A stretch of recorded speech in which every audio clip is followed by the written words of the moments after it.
Hey, Blue Jays, good. Yeah, we have a special announcement coming up first thing here. Okay, we'd like to go over something that happened earlier this weekend, and we're going to bring in Jose as a special guest here, Blue Jays, and it's good to see everybody for our final show. But we're going to start on a slightly somber note and just raise awareness for something that's important. Yeah, Blue Jays, do you have any other details? Can you guys hear me now? Yeah? Oh, can't hear Blue Jays? Okay. Okay, How cool. about how about me? Can you hear me? Okay. Yeah, you can you sound like you're coming through okay. Okay. All right. Yeah, so we have our special announcement coming up first here, guys. Um, and here we go. Yeah, Jose is going to come on from Guatemala, and here he comes.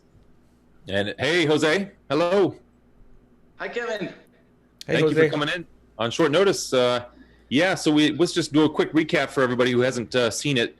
So a couple days ago, or I believe it was actually yesterday morning, our time, we had you come in for a quick party crashing, and you showed us in the background there was a volcano back behind you, Fuego, I believe it was. You showed us there was some activity. Go ahead, can you describe it for us?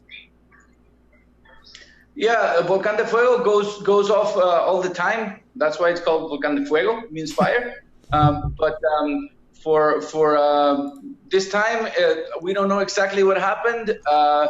But just this eruption spilled over many villages, and at least 25 people are dead and buried, and many people lost their homes. And so this morning I was telling you, how it was difficult to know who to give some money to, but very serendipitously, I chatted on our crypto community chat, and the same organization we support as EOS Meso got organized to do the drive, and I want to just briefly tell you what they told me from what they are organizing to do, because I think it's very important that you know.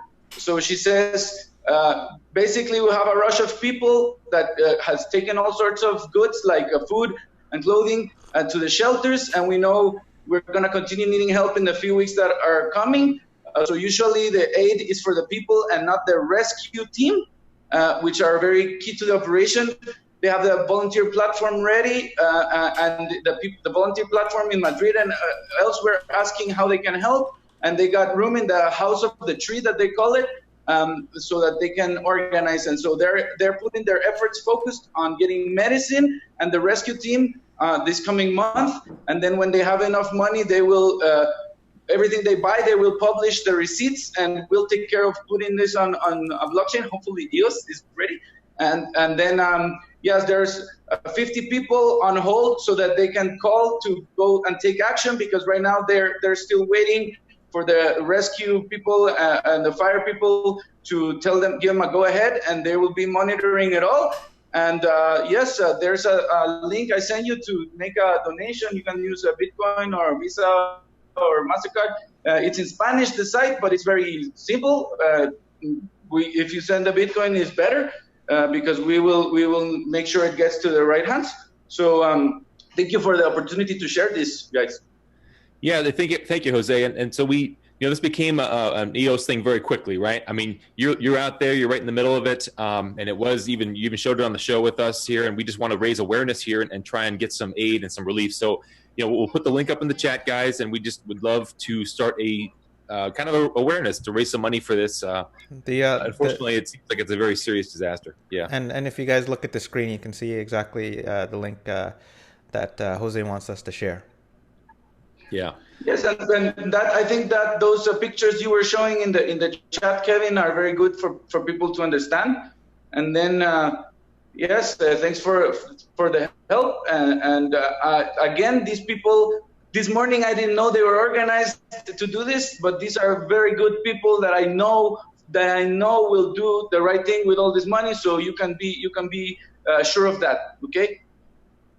Yeah, thank you very much, Jose. I mean, thanks for, we'll make sure we can do our best here. We'll keep spreading the word. Everybody who's watching right now, go ahead and spread it out to all your channels. Let everybody know if you'd like to help Guatemala recover.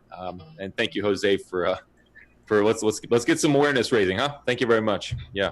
Thank you, EOS Go. See you guys later. Thanks, Jose. Thanks a lot. So yeah, I mean, guys, like we said, and hopefully there will be a blockchain solution for this eventually. I mean, on EOS would be ideal. This became a personal thing very quickly. I mean, this is a worldwide community we can't forget that, and that's the feeling we're trying to capture with this show, right? And it turns out this got personal very quickly. So yeah, let's jump in, everybody, and do our best to help out with for Guatemala. But so, Blue Jays, any thoughts? Yeah, I mean, we saw some of the pictures and all of the ashes everywhere. It was definitely crazy. I don't live anywhere. I've never seen an active volcano before, so I just can't imagine what they must be going through. But definitely visit the site and check out what's going on around the world. We just posted the BBC article there. So yeah, as people are mentioning in the chat, this is going to be, this is the last planned show that we have. We've got a jam-packed lineup again, as usual. We've also asked you guys to join a Telegram group just to keep up with us. And also, Kevin, who's coming up? Yeah, Blue Jays, your sound might have cut out there for a moment, I believe, but I couldn't hear you for a moment. Oh, okay. Yeah, again. So I just wanted to say this is the last planned show. And thanks, guys, for tuning in. This was amazing. And we have a jam-packed lineup coming up with a lot of just as what you've been seeing all weekend, pretty much. And, as you can see, Jacob from Tokenika is just joining up. And I've heard that they had a nice announcement very recently, so that we might get to use that breaking news button again. Yeah, and thank you for joining us, Jakob, from Poland, from Tokenika. Hey guys, thank you for coming in. And how you guys doing? What's new with you? Hey, good to see you. Hey, Marcin, Jakob. Hello. Yeah. So, well, that's a bit of a sobering news with the volcano. Like, it kind of shows you how fragile we are.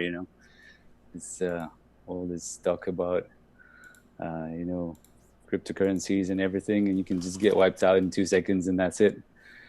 It's kind of like a reminder of the bigger picture.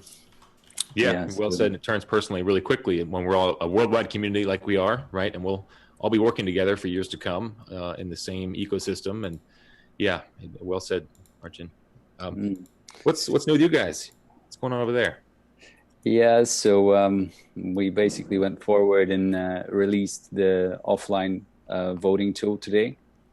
So that one is out, and so we'll be asking the community for a quick code review. We've done our best to make it as secure and as sound as possible. We had some of coders we know go through the code, and everything seems sound, and it's also very foolproof of a concept. There is not much that can really go wrong there, because we're only using the official EOS.io code base for signing of the transactions, and nothing else actually happens there. There is no any external references in the code to anything.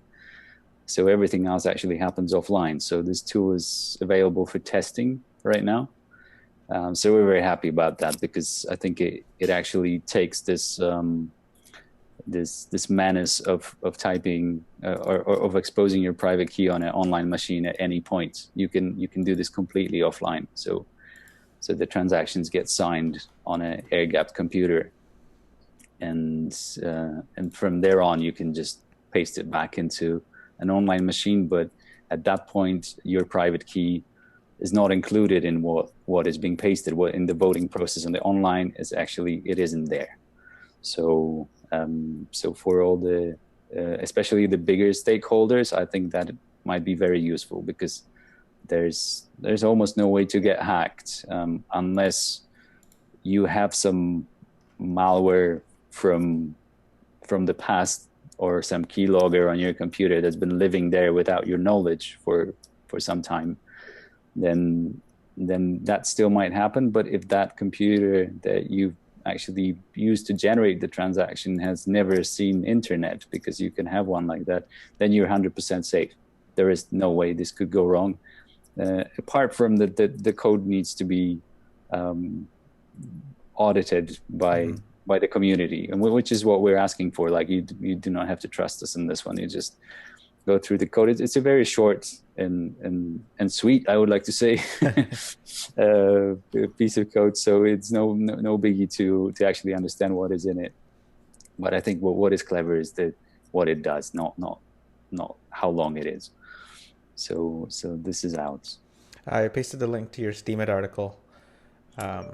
So congrats, guys. That's I know you guys were on previously, and you were thinking of doing it. Maybe the pre-announcement gave you a little bit of a push to finish it off, huh? Yeah, actually, it's a funny story how this all developed, because of all the comments that like basically Noisy was asking some people for the audit somewhere in Steemit. I don't even know where exactly that was going on, and somebody caught that GitHub repository. It's kind of like I was saying the last time we were here, and actually made an online video on how to use that repository without our knowledge.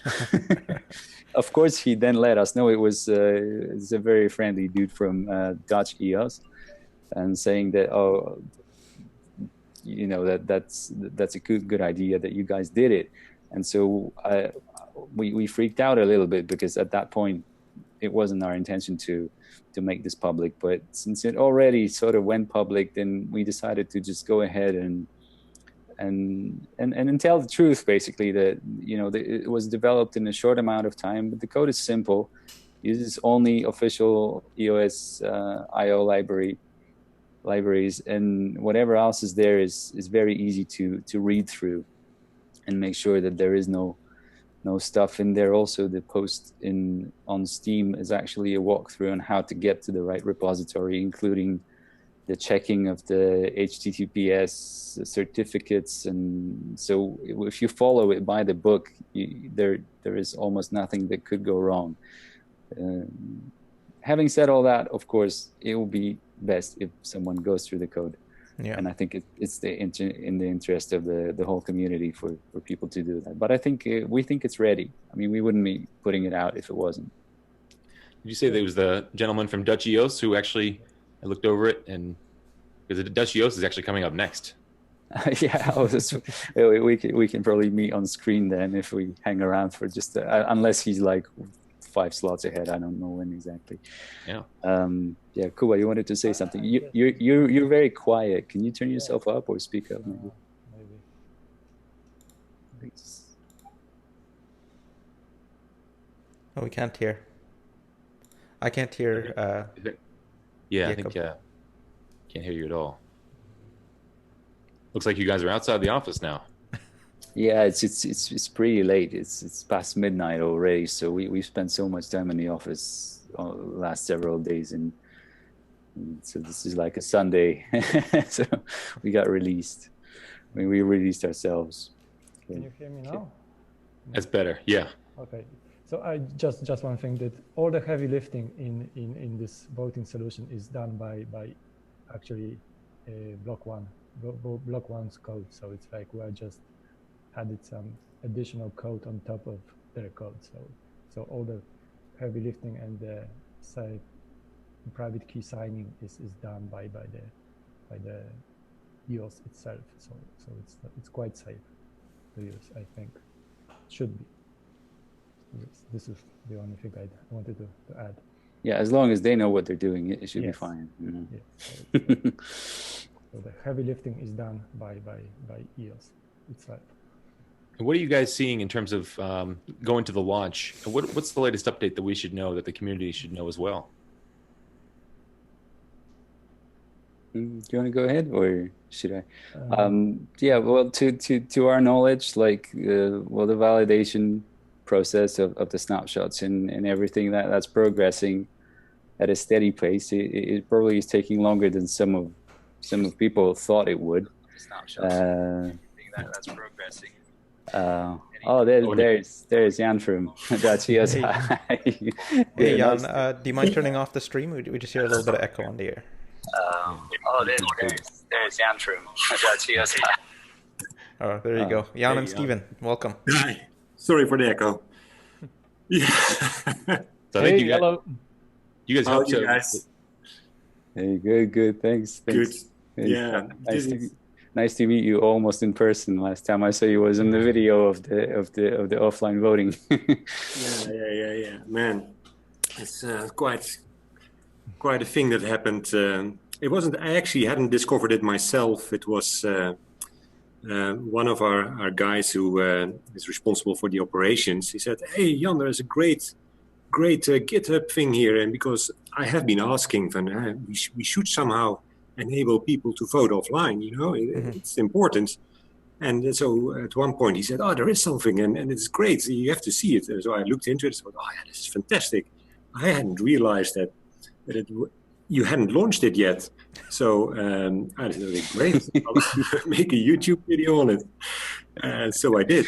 Well, I was like, really, wow. And then I was finished and I put it online, and then I sent you a message indeed to, and then I figured out that you hadn't launched it yet. So I'm like, oh.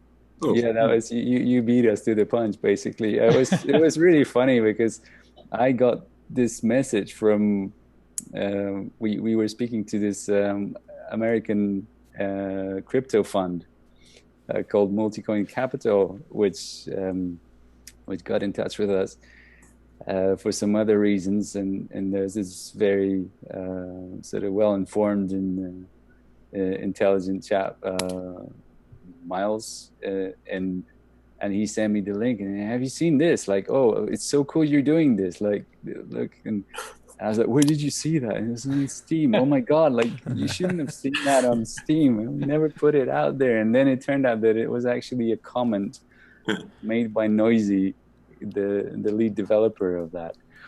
And so that's where you found it. So I kind of had like a sigh of relief at that time, because I thought, okay, if that's in the comments, that's fine. That means it hasn't leaked out properly. But then 3 hours later, there was your video all of a sudden. And I was like, oh my God, like we need to.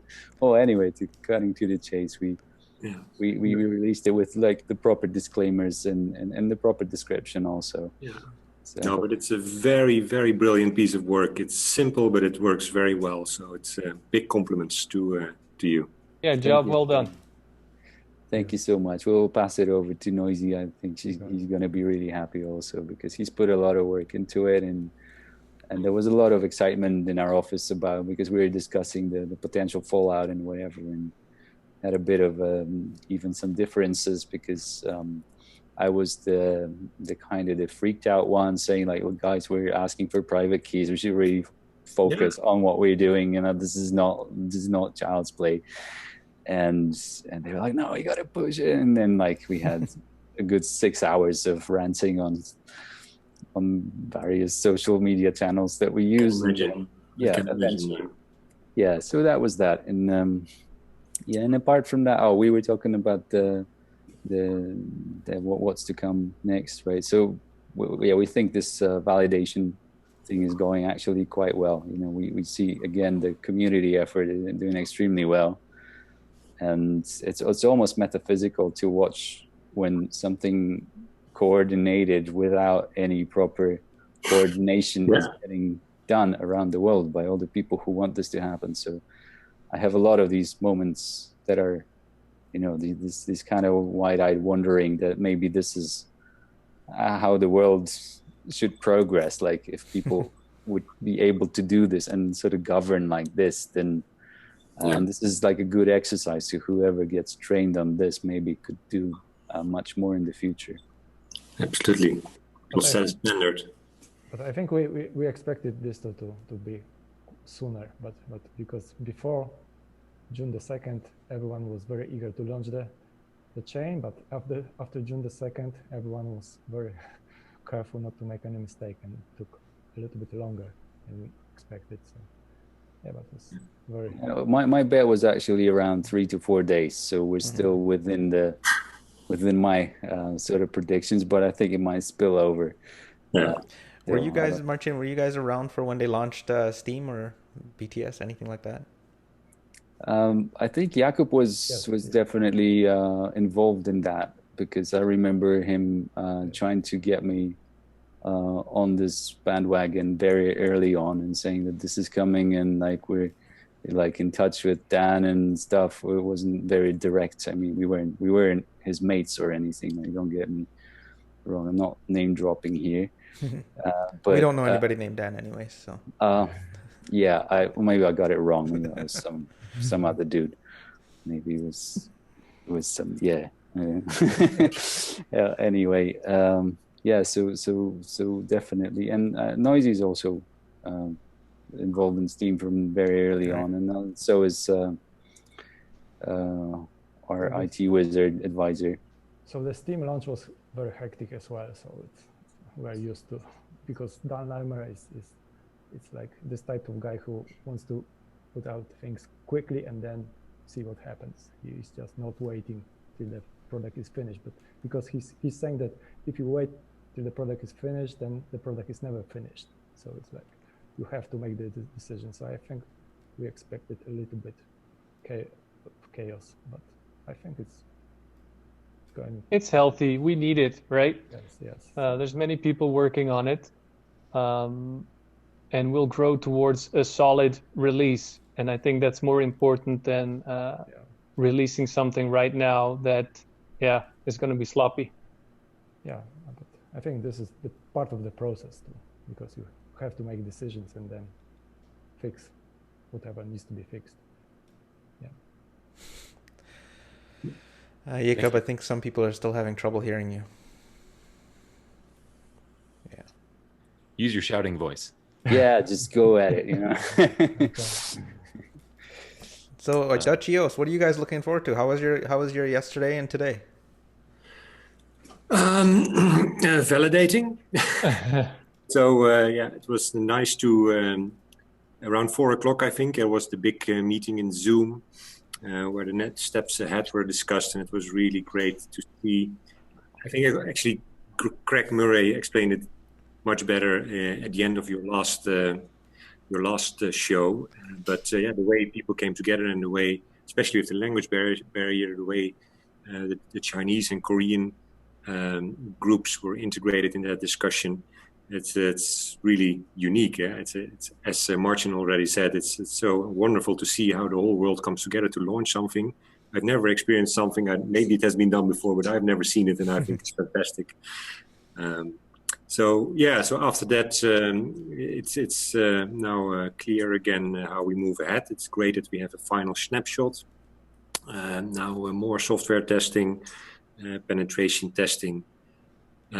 Exciting times ahead. I now also understand that things take a bit longer. I was a bit over-optimistic in the last few shows when you asked me how long will it take. And now I understand that, just to get the whole world involved and on the same page, and it takes time. So we're looking at probably another few days. How many people do you think estimated are coordinating here? Is it hundreds? A lot of people are coordinating. It's not one person. I mean, everybody tries to play a role, and some, of course, are more leading it than others. You can't all have captains on the ship, but there's a whole list of people.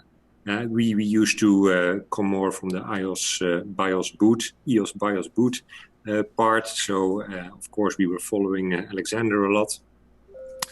But it's now also to see the Ghostbuster team, which we hadn't so much on our radar, and the Chinese and Korean groups. There's a lot of people now that we actually get to know, and which are all playing their part.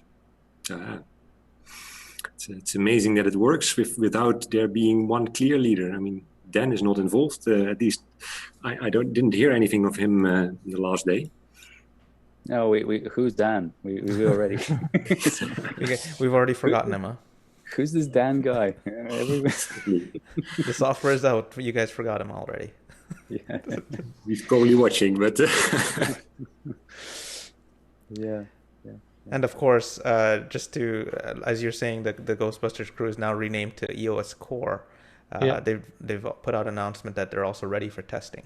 So there's a Steemit post out there. I'll link it in the chat. Yeah, I think they've called for all BPs to join in on that test, right? And it's a good thing. we at DutchEOS, we think it's good that multiple chains are started to do a lot of testing, a lot of validating, to make sure that whatever comes out the strongest as the main chain is supported by the whole community. And yeah, like I think last show we were on, we ended with hoping that this time we'd have a main chain live, and indeed we've learned in the last hours that that's a bit ambitious, and yeah, we think it'll take a few more days. That's okay, Stephen. We were also ambitious. We only planned this is our last show, so we didn't plan anymore. So what are you guys going to do more? Or? Well, we're traveling to Tulip Conference, and then we'll see from there. Yeah, right. Live check-ins, but yeah. So the current estimate is, when do you think? I mean, when we keep getting the when mainnet requests, if you give them the best hourly estimate. Yeah, I think you guys should definitely take a day off. I think that's more safe. But maybe I jinxed it now. Maybe now we have Murphy on the door, and it will be tomorrow. But I think it's safe to take a day off. Yeah. Work never ends. After when mainnet, it'll be when moon. So it's never ending. Yeah, you might need to stick around for 2 weeks more if this, just goes slowly. Just take your phones to the Tulip conference and do the show with a handheld phone. Not a bad idea. You can't totally do. No, just kidding. I think you guys did an amazing job actually on this whole thing. I'm really impressed. Oh, yeah, we could do a round of applause for you guys. I think. Totally. Got a button for that too, I think. Hey, and while we're at it, you guys want to do some disco? We love our disco. Yeah, sure. Just warn me when it's on. Is the button on? Because we can't hear it. Yeah, here we go. Yeah, thanks, guys. All right. I hope I got it. Like last time I was dancing did to silence, and then just saw it later. You missed the entire disco? You might have. Well, there is hip hop too, so you guys gotta express your preference. Hey, are some of you guys going to Tulip? I think, who's going to Tulip conference? I thought, no, you guys are all... Yeah, no, I think you guys asked us this the other time, but no, we decided not to go. It's a bit far, and we're still really, really busy right now, so no. Yeah, and we'll be in China, so to meet Oracle Chain and the block producers there. That's right. Try to understand the scene. In Beijing, yeah. Yeah, that's amazing. It's quite exciting. Yeah. Well, and DutchEOS, what should we know about you guys going forward the next week or two? Well, some people have asked us if we're the same as EOS Amsterdam. Maybe it's good to take a second to say that that's not the case. We love them a lot, but we're different groups. There's actually a huge density. I mean, I don't know if it's normal, but in the Netherlands, we have 3 candidate block producers. There's a vibrant startup community here. Maybe that's driving it. But so yeah, there's 3. There's a bit of competition. One of them we haven't heard too much, but all good guys. Yeah, what else can we say for the next 2 weeks? So our tech guys I've learned a new term, hardening the servers. I first didn't know what it was, hardening the servers, but that's what they're doing. Making sure that every time we have an issue, we can recover from it faster and faster. So all the time that we still have is actually used efficiently and actually welcomed, because there were still quite some things to do. Towards the community, just explaining what's happening. Yeah, I think that's the plan. And probably take the next day a bit more relaxed, especially for Steven and me. I think on the front side there is now a little bit of breathing room. So we'll take that and then we'll go full speed again.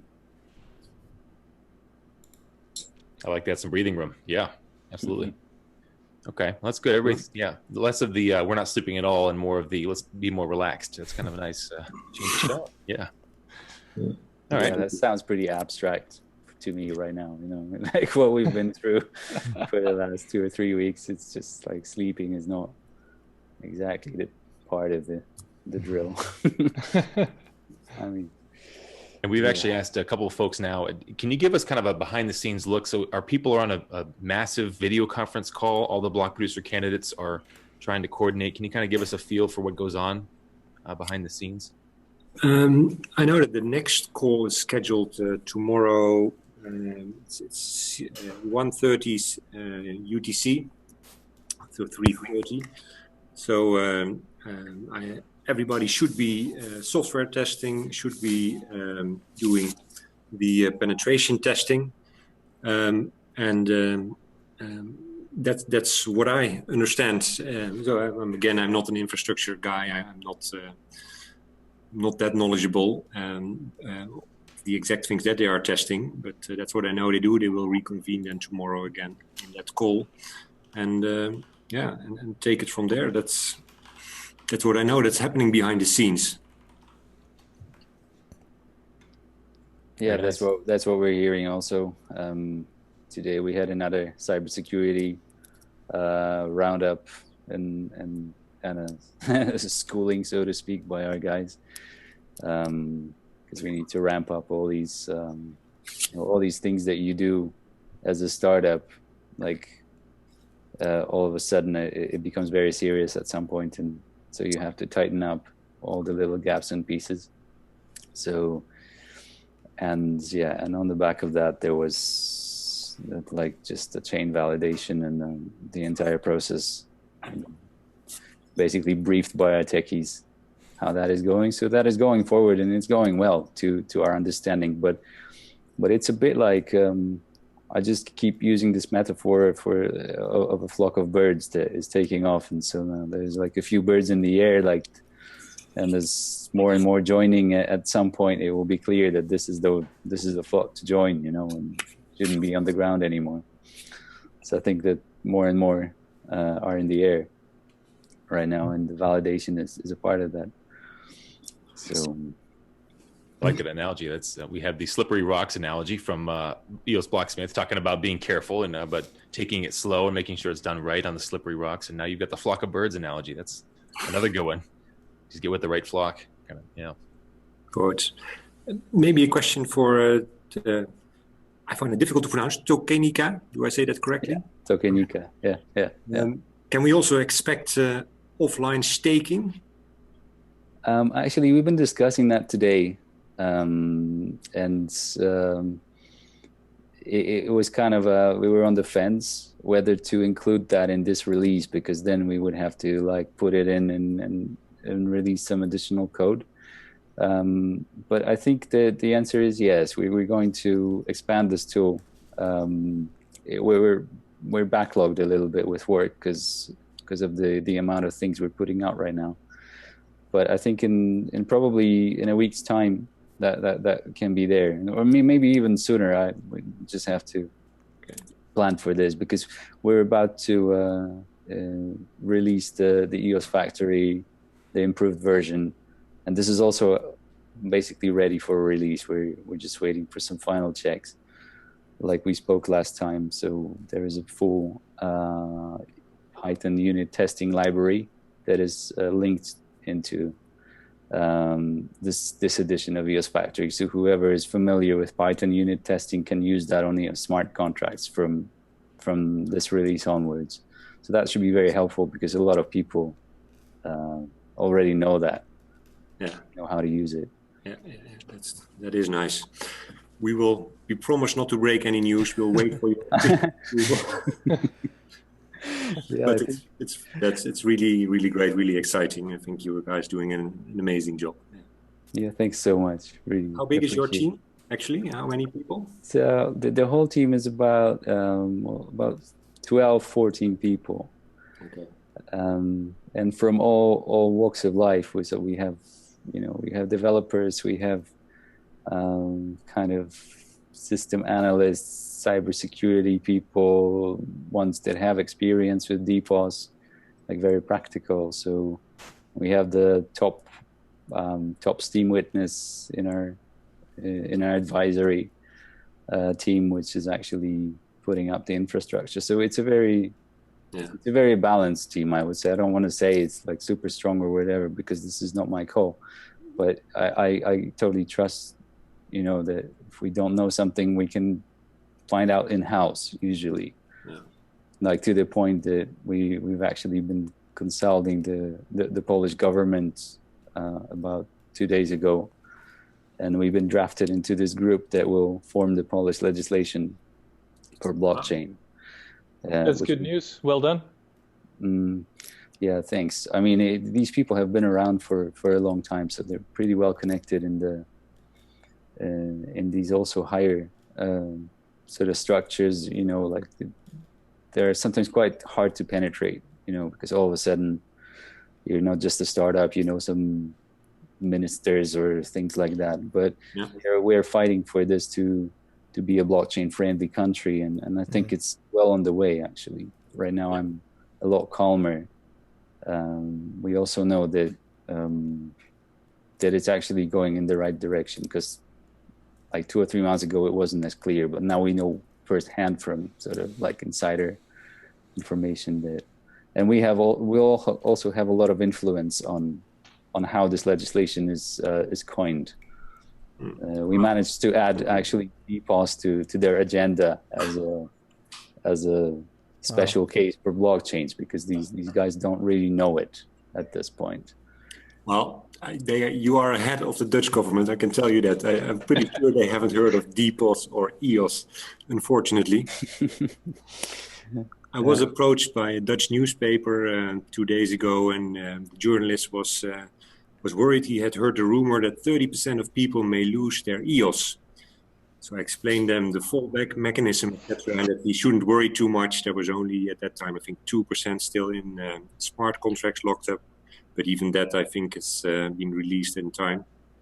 So there was no article, unfortunately, on the topic. I would have loved to, of course, but then the journalist was happy again, and he said he wouldn't write about it. So yeah, we still need to work on the PR of EOS here in the Netherlands. There's an excited community, but in terms of newspapers and government, we still have some work to do. Yeah, this is a really actually a difficult task, because, like we spoke on the show last time, explaining this to anybody, especially that has not been following these things for a while, it takes a really long time, and it requires a lot of attention and intelligence to even get to like half of the depth that is needed. So when it comes down to like coining legislation, that is like another story. You know? I think the world has to take on this challenge, and probably coordinate it at some point, but I really don't know how this is gonna go, to be honest. It's like I mean, I'm of good hope, because I think that all good things eventually find a way to sort of get through, but the chaotic process needs to happen before that is even there. In general, the governments are getting more accommodating rather than trying to forbid things, at least in the Western world. It's my perception, at least.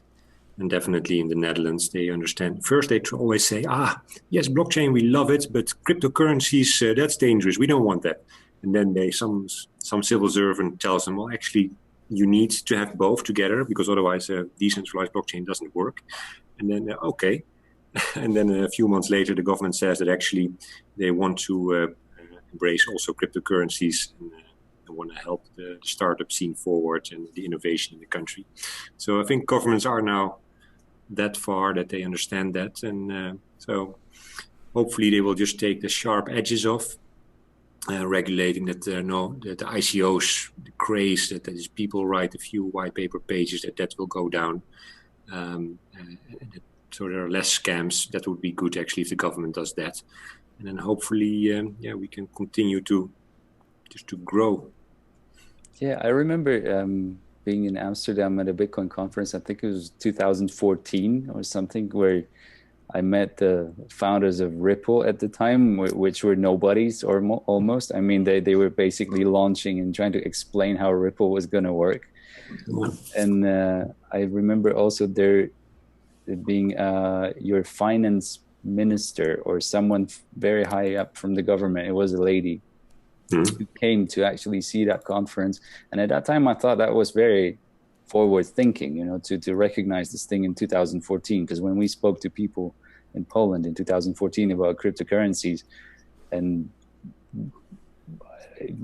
like everybody basically, you know, froze and, oh, what, you know, that was the only reaction we got. And we were very desperate to hire developers for our startup at the time that had to do with BitShares. And now from this perspective, where I'm sitting right now, I see how ridiculous it was what we were trying to do with Jakub, that we were posting in co-working spaces these adverts saying that, oh, you're going to work in the startup and you need to understand BitShares and DPoS and things like that. And it was 2014. Yeah. It's like a few people actually replied, but the consensus was that we have no idea what you're talking about, but it sounds pretty cool. You know, so. Please tell us what this is all about. Yeah, exactly. But now I realize that those groups which are now building on the history they have with BitShares and Steemit have a huge advantage. And we didn't actually quite realize that when we started. We have more Bitcoin backgrounds, so just leap straight into EOS. And so that's a bigger hurdle than I think for you guys and for some other group. Grey Mass, I think, is another group which have very strong backgrounds in Steemit, and that's very helpful. So catching up work to do for us. Yeah, you learn your entire life, you know. You never know what's going to happen. Like in 2 years from now, we'll all be learning something else. It's like, it was a good bet. But at least we were there. Yeah.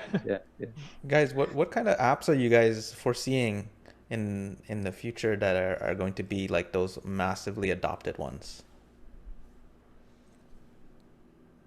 On the blockchain. Yeah. Well, exchanges, I think, exchanges are currently the most used and also most profitable, or maybe even only blockchain applications which are profitable.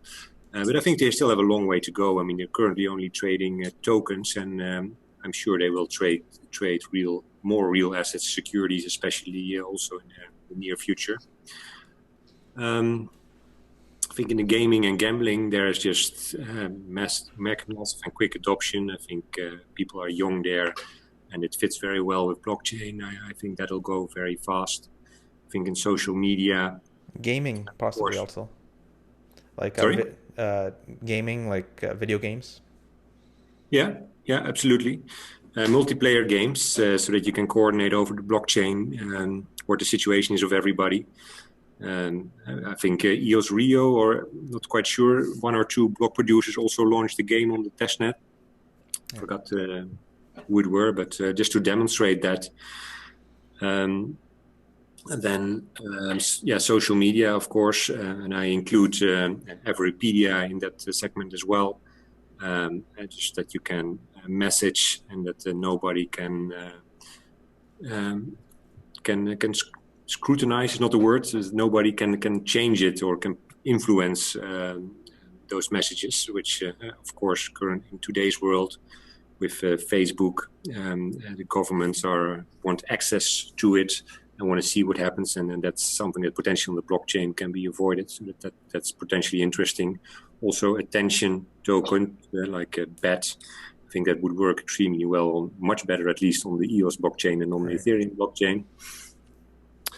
And then logistics. People have always talked about logistics being great for blockchain, but of course, the Ethereum blockchain can only handle tens of transactions per second, which is nowhere near enough for proper logistics work. So maybe also now we're starting to have blockchains which have enough capacity to do some decent work in the logistics area. So that's in summary. And I think identity and reputation. This is that's a good one. Yeah. Identity is crucial for all kinds of solutions.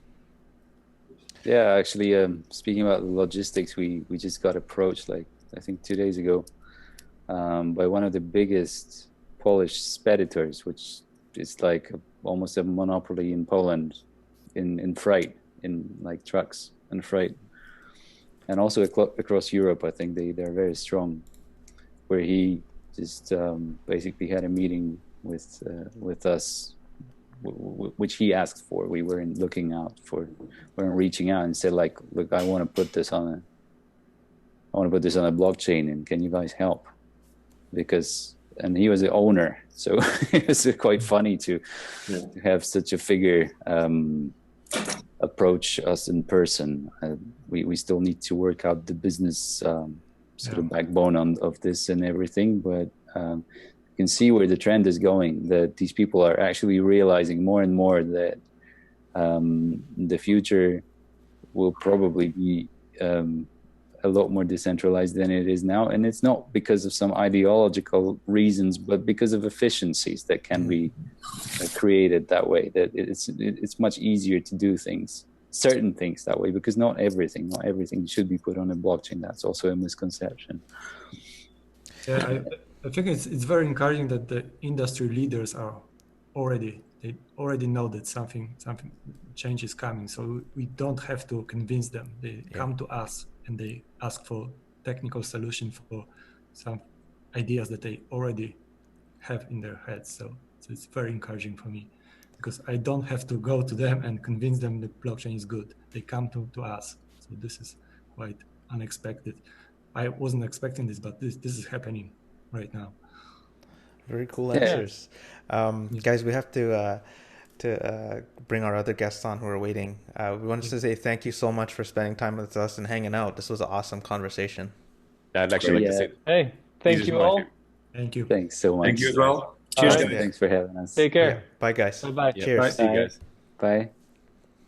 It's one of my favorite things, Blue Jays, is when we have actually the guests are interacting with each other. You know, it's something that, I mean, you and I, we talk to a lot of folks, but you know, hearing everybody from around the world just sort of come together and chit chat about EOS, right, and get the chance to have those lines of communication. You know, even though it sounds like in the background they sometimes are on video calls for a very long time together, probably. So maybe they have seen a lot of each other. I don't know for sure, but yeah, it is fun just from their perspective going back and forth. And of course, we heard that DutchEOS actually helped a little bit, or they found the tool, and that was an funny. interesting coincidence. Yeah. Who do we got coming on, Kev? EOS Silicon Valley. He's coming up, Blue Jays. Is that two Bo? members. Bo and also Justin looks like will join us as well. Okay. In just a moment. So what have you taken away? It sounds like things are relaxing a little more. We're switching gears a little bit. Can you sort of... Sounds like it. Sounds like one of the other approaches that have been talked about is gaining steam. So that's interesting. Posted a Steemit article earlier in the chat. If you guys want to see that, go ahead. It's the EOS Core group, which has been gaining some momentum as of late. By no means, I guess that means the other BIOS boot is out of the picture. It just, I guess there's competing or comparative different streams going on, and the best, most secure one will probably win. So it's good for us, good for everybody. Yeah, well said. We've talked about that before. I mean, the competition is a good thing. It's a collaboration competition. It's both. And we have separate groups who believe in different styles, different security, mesh network versus the BIOS boot node. And we all win when the best one wins. So, hey, Bo. Hey, Blue Jays. Hey, Kevin. How are you doing? Hey, Bo. Very well. Thank you. Welcome back to the show. Good to see you again. Awesome. Yeah, thanks. Yeah. Happy to see you guys again. I'm not sure if Justin is coming in. Let's see. I sent him the link, but he said his internet connection is a little strange right now. So okay. Yeah. Let's see. Yeah, he's loading. Yeah. Okay. Maybe because he is at a co-working space right now, so I'm not sure if the kind of on the internet speed there is good enough. Yeah. So hopefully he will come up soon. Yeah. How you doing, Bo? Doing good. Just running full speed, and then just a lot of things are going on right now, and then because the whole launching process is a fairly complicated one, and then so we're seeing a lot of things going here and there. What is, from your perspective, can you give us an update on your end for what's going on? Yep, sure. And then so for us, we are kind of actively participating from kind of different testing network, and as far as we know that different groups are working together to make it happen. but there are actually kind of some different concerns, for example, on security, on the launching process. So it's kind of like, different groups are trying to coordinate together, but it's kind of doing really hard. So I kind of had a sense that maybe we should take a more centralized approach to kind of to launch the mainnet first, and then we can kind of get all things going. Yeah, so that's kind of my feeling of the overall direction right now. Yeah.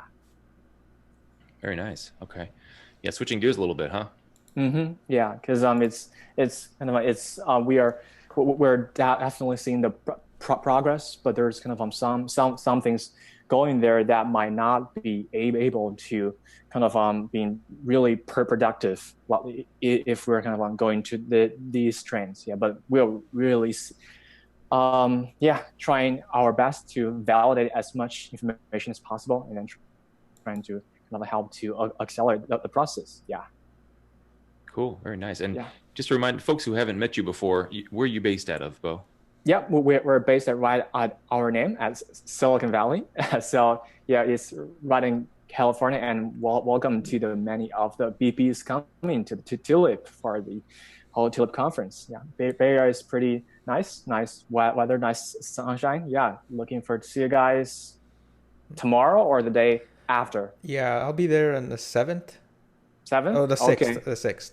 Okay, the day after tomorrow. Yeah. Awesome. Yeah. So yeah, it's the whole area is actually pretty nice and pretty diverse at home. Justin coming on. Hey, Justin. Hey, how you doing? Hey, Justin. But it's working now. Justin, it sounds like we have a little choppy connection from you there. Yeah. Hey. And look, special guest coming in. Looks like Chris Coney from Cryptoverse. I think he just popped in briefly. Party crash. He's back again. Yeah. Party crashing. Hey, Chris. Hey, Chris. He has the Cryptoverse YouTube channel. It's very popular. He has a lot of interviews on there, and happy to have him. Awesome. Maybe you can't quite hear us yet. Oh, so you're just like you said, you're going to be presenting at Tulip, right? Yeah. We'll join one of the panel. It's more on the kind of on our how economics model, how we envision the whole system is gonna moving forward. Yeah, really looking forward. And then so actually, I just since Justin is having really kind of choppy internet connection, I would like to share a little fun story of how I and Justin are met. So like I mentioned, there is like quite diversified, and just from people from all over the world are coming. So that's when we are co-hosting our local meetup with Blacksmith and Tribe. And then so that's where I first met Justin, because Justin posted on a link in the meetup saying, hey, is anyone want to build up a BP together, or can he actually kind of contribute tokens to fund someone? And then so I say, you got nice some interest. Let's talk. So that's why I kind of I first talked with Justin and found he's so enthusiastic about how the EOS space, and then so we kind of had some really kind of common belief and ideas, and that's so kind of the whole thing got started. So our team itself is actually more about a open community, and more about open community instead of a centralized group. So we kind of welcome everybody from all across the world to join us. And so it's really been a fun ride so far. Yeah. And if everybody hasn't caught your interview on our show, you please go back and check out Bo's interview. Chris, welcome to the show. Blue Jays, how's it doing, matey? Doing right. Are you Canadian? No, I'm English, mate. Oh, I always thought he was Canadian. I've never seen that bathrobe and ball cap look before. That's new for me. That's right, man. Very nice. Hey, Chris. Throwing you all off, right? I think the chat seems to like it a lot too, though. So well done. Yeah. Oh, what's new on your end? What's going on? So what's going on? I've been just reading that Steemit post about the, well, it's not called Ghostbusters anymore, is it? It's called EOS Core. So I was just getting my head around that. Seems to me like there are two teams competing at the moment to get a fully validated, fully secure mainnet. So it's, I guess, whoever's the first to meet all those criteria will be recognized as the mainnet. That's the way it's looking to me right now. I would say it's more about kind of trying to collaborate and reaching a consensus together instead of just competing, because it's like I believe it's like most two of the groups are just trying to finding the best ways to launch the mainnet, which is fairly complicated in itself. And then and then also the criteria is actually we need to have at least 15% of the votes to launch the real mainnet. So I think it's just everybody's interest to have kind of on one mainnet. I think they're fairly cooperative right now instead of really competing. Yeah. Okay. There seem to be far fewer blog producers participating in this EOS Core network, though, based on this blog post. I haven't checked that post yet. Yeah, I have that Steemit post. I'll link it back in the chat again. So Chris, actually, this is my first time meeting you. Yeah. There's like 6 or 7 in the EOS Core network versus like 50 or 60 in the BIOS boot group.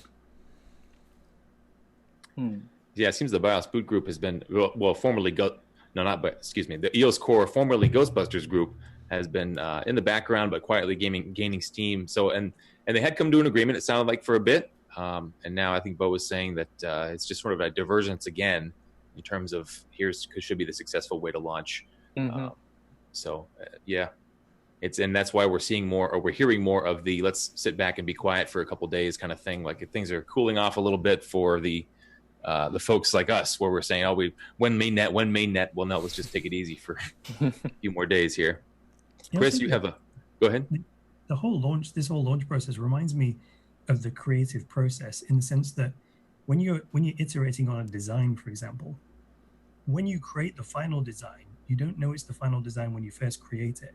You just look at it and you go, oh, there's no more changes. That's the one, right? It kind of feels very much like that to me as I've been listening to all of the guests and so on. Like, this has been real valuable to me watching all your streams. Is I've kind of been shopping for block producers. Yeah. Like, who do you vote for? And every time I hear someone, I'm like, oh yeah, write that down. That's a reason to vote for them and so on. So I'm making a short list so that as soon as we're ready, I can just pounce. Can you give us some of your current front runners that you've seen from all? I was going to ask the same thing. Sure. Okay. So, I mean, obviously, EOS Silicon Valley. We know that one's number one. Thank you. That, right? As soon as I heard EOS Blocksmith's model, and they summed it up in a tagline, which was, we don't take any money and we don't receive any money. And I was like, oh my God, that's pure independence, block producer, very simple. And it's Blocksmith, it's like blacksmith. And I was like, that's just such a genius idea and so unique. I thought, even if they're the only block producer that has that model, they've got to be in there, right? So I thought that was absolutely superb.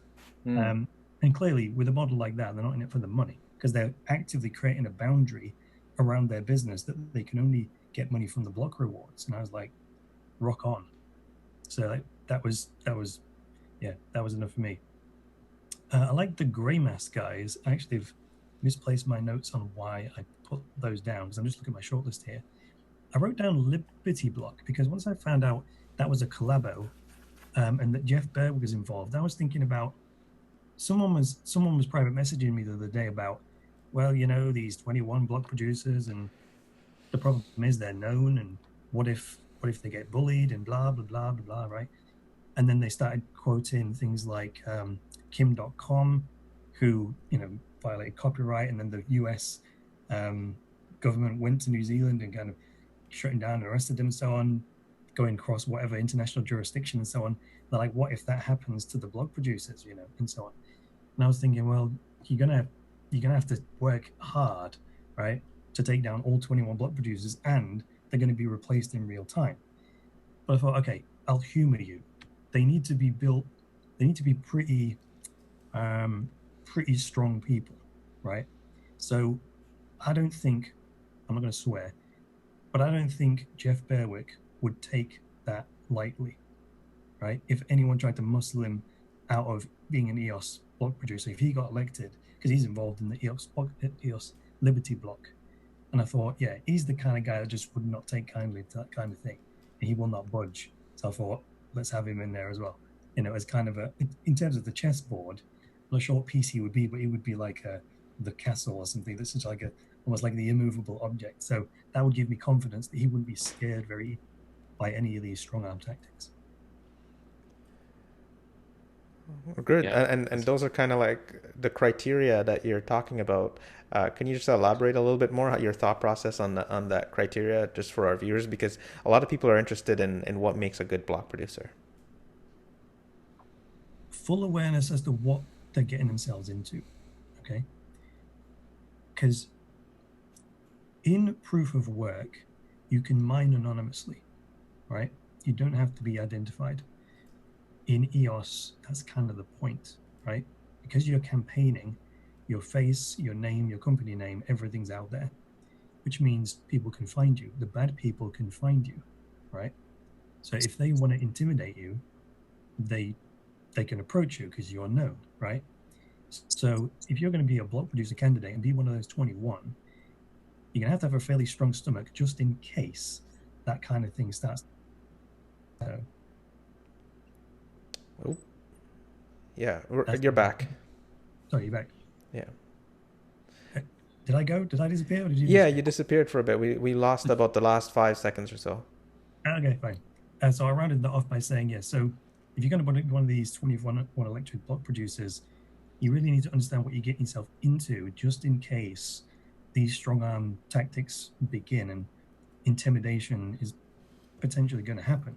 So that to me needs to be an element of the characters that are, you know, going to be elected, because we don't want them scared easily. And that's what that takes me back to Liberty Block, because Jeff Berwick in particular is just, he's not going to budge. He's just not going to take any of that crap, let's say. So I'm picking them for different reasons. So I'm not applying an objective set of criteria to all of them. I'm listening intently to each one of their proposals, and then I'm picking out their unique aspects so that we end up with 21 diverse block producers that are all bringing a very unique DNA to the table. And I think that, you know, will create a group of 21 that is truly unique and truly powerful. Pretty cool. I like that opinion. That was awesome. And what do you think? Yeah, and I think that's actually a pretty interesting and diverse perspective from my opinion, because as a VP, I have talked with many people, and then different people definitely have different views on things. But in my understanding, that Chris' main perspective is trying to pick up a group of the 21 where each has its own characteristics or kind of shining points where they can put together and then make a meaningful and impactful community. That's a very interesting point. And then definitely it's kind of definitely we do need these kind of diversity, no matter its belief or geological or styles or shining points to make the whole system prosperous. So I think that's definitely a very interesting one. And as a BP ourselves running for the election, we ourselves also have to kind of make our selling point as well on the basis of the solid technical fundamentals. That's actually the bottom line. And then so on the bottom line, that each BP has solid technical fundamentals, then I definitely agree that each one definitely has to bring its own chops to the community, because you know we got so much great candidates out there, and then we definitely want to select the 21 best BPs to come in. Yeah, so definitely it's a very interesting perspectives. Yeah. Just check it out. EOS is not a cookie cutter blockchain, all right? Proof of work is cookie cutter because everyone's doing exactly the same thing, right? And you could argue that, yes, if we wanted 21 identical block producers that just mined blocks, well, there would be no need to campaign necessarily. It'd just be everyone would run a bare metal server of the same specifications, and that would be it. We wouldn't really care about anything else. However, this is the very reason why we have the governed blockchain, and why electing the block producers, that gives them the opportunity to say, yes, we're going to produce blocks, but this is the value that we're going to add. And the value they're going to add is different for each and every block producer, which is which is huge and hugely valuable. So the synergy of those 21 that are all block producers, of course, but also adding their unique value proposition on top. That's why it's just so special. And Yep. like Bo said, even just being geographically diverse could be a value proposition. Yeah, and that's Yep. kind of part of the unknown, is that you can't really guarantee geographic diversity in proof of work because you don't know who they are. Right? Yeah. Yep, and also I would like to add that the main use case of the Bitcoin and EOS is actually quite different for now, because Bitcoin now is more about the cryptocurrency gold, which is more preserving values and then trying to stay that. But EOS, we're really creating an open platform for everything to be built on it. That needs kind of a totally different styles and contributions to make this happening. So this is actually quite different and quite fascinating. Sweet. Yeah, this is fun hearing an interested voter's perspective, and then also hearing a block producer say, okay, yeah, I understand that, and see where that's coming from. This is neat. Yeah. What else do we have? I mean, looking forward, Chris, what do you see for EOS? What's kind of your long-term vision? I know you talk about this a little bit on your YouTube channel. What do you think? Okay, I'll give you my honest answer to that, which may prove controversial, which is, you look on CoinMarketCap and you see 16, 1700 cryptocurrencies. Many of those are, say, Ethereum-based tokens, that's fine, but many of them are independent blockchains. They are application-specific blockchains. So this is where a project has decided, well, we could build our project as an app on Ethereum or some other smart contract platform, but we'll build a separate blockchain instead. So it's a blockchain that just does one thing, right? I believe that when EOS really starts motoring, it's going to start swallowing portions of those projects. What I mean by that is I call EOS the black hole, right? I reckon that many of those application-specific blockchains will be replaced by EOS-based apps, because it will just be able to outcompete them in the complexity of running an application-specific blockchain is orders of magnitude higher than running it on a smart contract platform. The only reason that many of them are doing application-specific blockchains right now, I believe, is because of capacity issues, right? Ethereum's regularly at capacity, but if EOS solves that problem, and when EOS storage comes out, which is later in the year, September time, it even provides that service as well. So as an app developer, you really don't have to worry about any of the infrastructure. So you can build your Ethereum app, that's fine, but you still have to worry about storage, because that's not provided by the Ethereum blockchain. You have to be very careful about how much storage space you use in the Ethereum blockchain. Whereas when EOS.io storage comes out, well, everything's provided for you at massive scale. So really, then that's where you might look at an application-specific blockchain and say, I'm going to write that, I'm going to outcompete that with an Ethereum-based app, just with a single app. So I see that happening within the first year of EOS launching. When you say application-specific blockchain, what do you mean? Like a Steemit process? No, because that's more like a platform. There are some blockchains that are designed to just do one thing. So let me try and find some. And because theoretically, I think Dan even said this, theoretically, I'm not saying this will ever happen, but theoretically you could take Bitcoin and run it on EOS, right? You could still keep all of the proof of work mining, but you could model the Bitcoin algorithm and the consensus mechanism and everything as an EOS-based app, and the software would be none the wiser. It would operate just the same. It's just that the database would be on EOS rather than anything else. But hey guys, I just wanted to welcome Jareb and Thomas Cox to the call. Hey everybody, welcome. Hey. Hello guys, how are you? Doing well. Fun discussions. Yeah. Go ahead. Awesome. We were just wrapping up a conversation, guys, about Chris was talking about basically what are the criteria he's using to rate his BPs. He's been watching our show and basically taking notes on what kind of BPs he believes he's going to vote for. So he's just giving us his idea of what his favorites are, as well as the criteria he's using. Shopping for block producers, I believe he called it. Right. That's what I called it.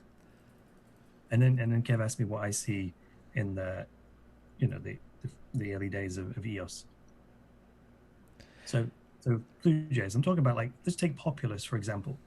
You could build Populous as an EOS app, but without the capacity problems. You could build Salt on EOS. I mean, I've just picked 2 Ethereum-based tokens there, so that's not a very good example, is it now? Because I talked specifically about application-specific blockchains that would be replaced by EOS apps. So I'm kind of putting myself on the spot here. Yeah, I kind of had the Chris idea, because the reason for there are so many kind of applications based on Ether-based technologies, because now we are in this so early phase that all the roads are not actually being built yet. So I mean, different peoples are trying to build the roads for people to walk or drive. But as the whole ecosystem evolves, for example, I think EOS is a way of people to building the standard road efficiently. Then people would gradually kind of doing more efficient ways of building their applications, and that's also one advantage of EOS over Ethereum. That's kind of on the easiness and the low cost to build the apps. Yeah. Mm-hmm. Yeah. And the other possibility is that rather than even if EOS doesn't replace some of these other projects entirely, well, it'll just be the fabric in the middle that connects them all, right? So, I mean, isn't one chain supposed to be specifically a fabric that connects blockchains together, which is also a functionality that EOS has? So it can provide that functionality as well. So either or. And we should say hello to Mr. Cox back there as well.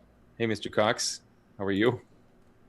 I am relaxed and happy and very excited. I know the block producers are working feverishly away. I got to spend a little time with Alex Bourget of EOS Canada on a call with Bart and Dan. And wow, talk about hardworking people. It's just amazing how much love and sweat and effort are going in. Not to shortchange, and it's James who has done vast amounts of work on a non-block producer. I'm just watching. At the moment you are, yeah, but I just installed Scatter earlier today, and I've been prepared with it. And my, sir. What was that all about? Just delightful. So I actually came on to say a little something about Scatter and voting. Oh. I decided, first off, there's now over 10 voting portals. Wow. And the majority of them that are on, all of them that are online are all integrated with Scatter. So people are very interested in protecting their users, which I like. And for those people who are voting, we're going to be doing an extra airdrop for the Riddle token. Anybody who votes gets some more tokens. If you don't vote, you don't get more tokens, so go vote. Breaking news. Breaking news.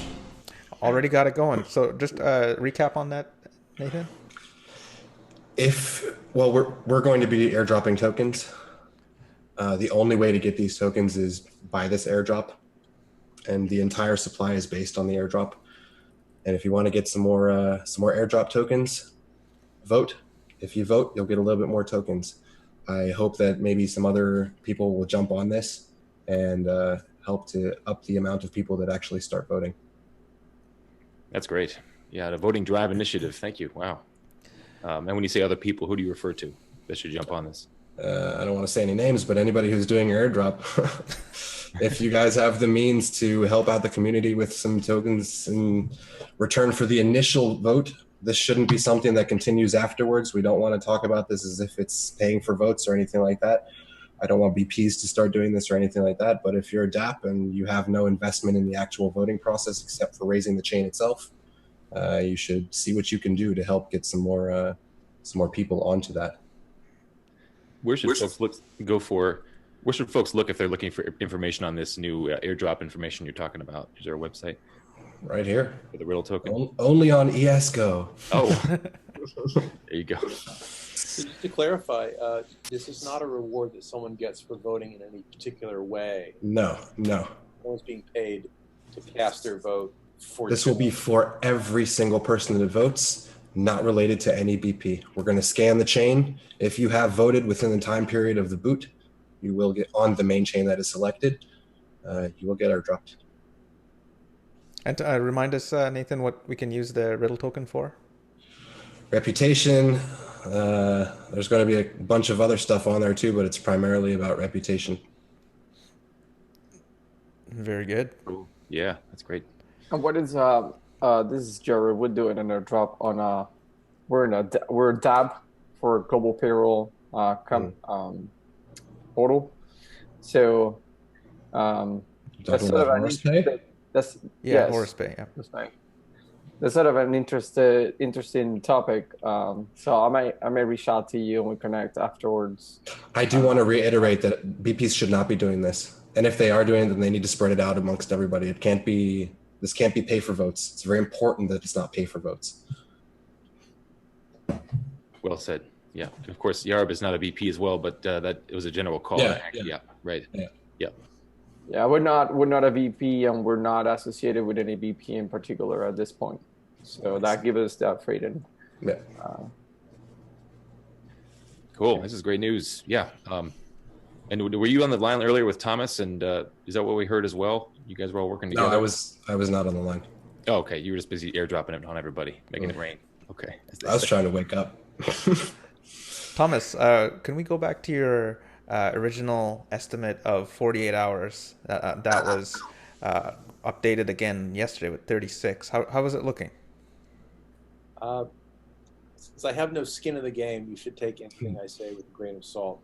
My hope is within the next 24 hours, we will see 21 elected block producers making blocks on something that turns into the main net. And if that ends up being 36 hours from now, let's say 7 a.m. Wednesday, East Coast time, I'll be sad because I don't want to be drinking champagne at 7 but, if I have to. Hopefully it'll happen when we're all at Tulip so we can all pop a bottle together. That could be cool. Mm. Yeah, and actually we have our next guest coming in, so we'll have to say goodbye to a couple folks if we could. Yep. Everybody Right. We really appreciate everybody coming on. It's been a true party. I just realized everyone on this call, Thomas, who's also leaving, is going to be at Tulip. So we'll see you guys in person. Yeah. See you guys soon. Looking forward to seeing you in person. See you Bye, soon. guys. See you guys. Bye. You can stay on, Yari, but I guess maybe we can we have GenerEOS coming on right now. Actually, they're in Sydney. They have something that they like to show us as well. So we just have announcement after breaking news. We'll see what they say. But yeah, GenerEOS in Sydney. All right, cool. Let's give a little hip hop break here. Kev? Okay. Yeah, I'm ready. Okay.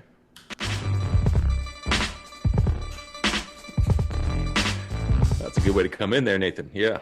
Welcome. Can you hear us okay? Hey, guys. Hey, how you doing? Yeah, I hear ya. Got the big mics on. Yeah, we were just playing some hip-hop. hip-hop having Ralph and I joining us. Okay. And you're cutting out just a little bit, but I think you'll be all right with your connection there. No more bridge in the background, huh? No, it was a late night, so I decided to stay home this morning for the call, but the internet gets pretty bad out here in Aussie land. Okay. Oh, that's right. Good morning, everyone, or good evening over there. Hey hello, guys. Ralph. Hey, Nathan and Ralph. How are you doing?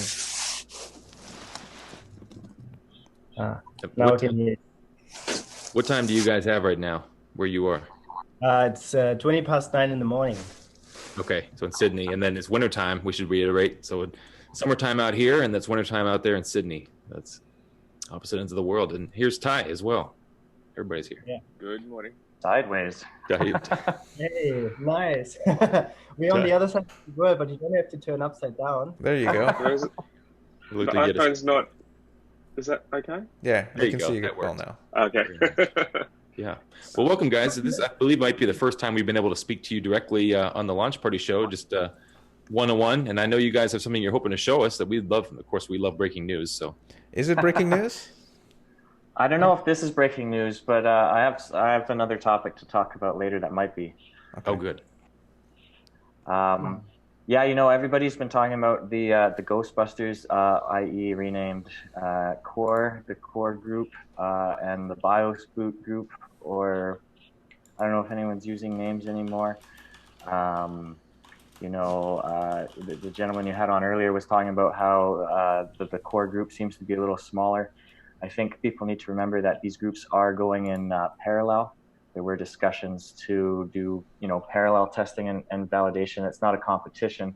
And I think the Core group, by nature, because of their concerns for higher security, that's why they initially had smaller groups. But they're also driving forward that everybody can sort of duplicate the chain and do any kind of testing they feel important. I think everyone's pushing hard to make sure things are tested as rigorously as possible. Yeah, sounds good. And we're just learning about this new sort of EOS Core situation. So we're picking up on all the details here. Yeah, so anything else that you guys have to add, certainly. Yeah, that's, I guess, the main reason why things are taking a bit longer than expected. I guess the community was expecting EOS to be up and running already.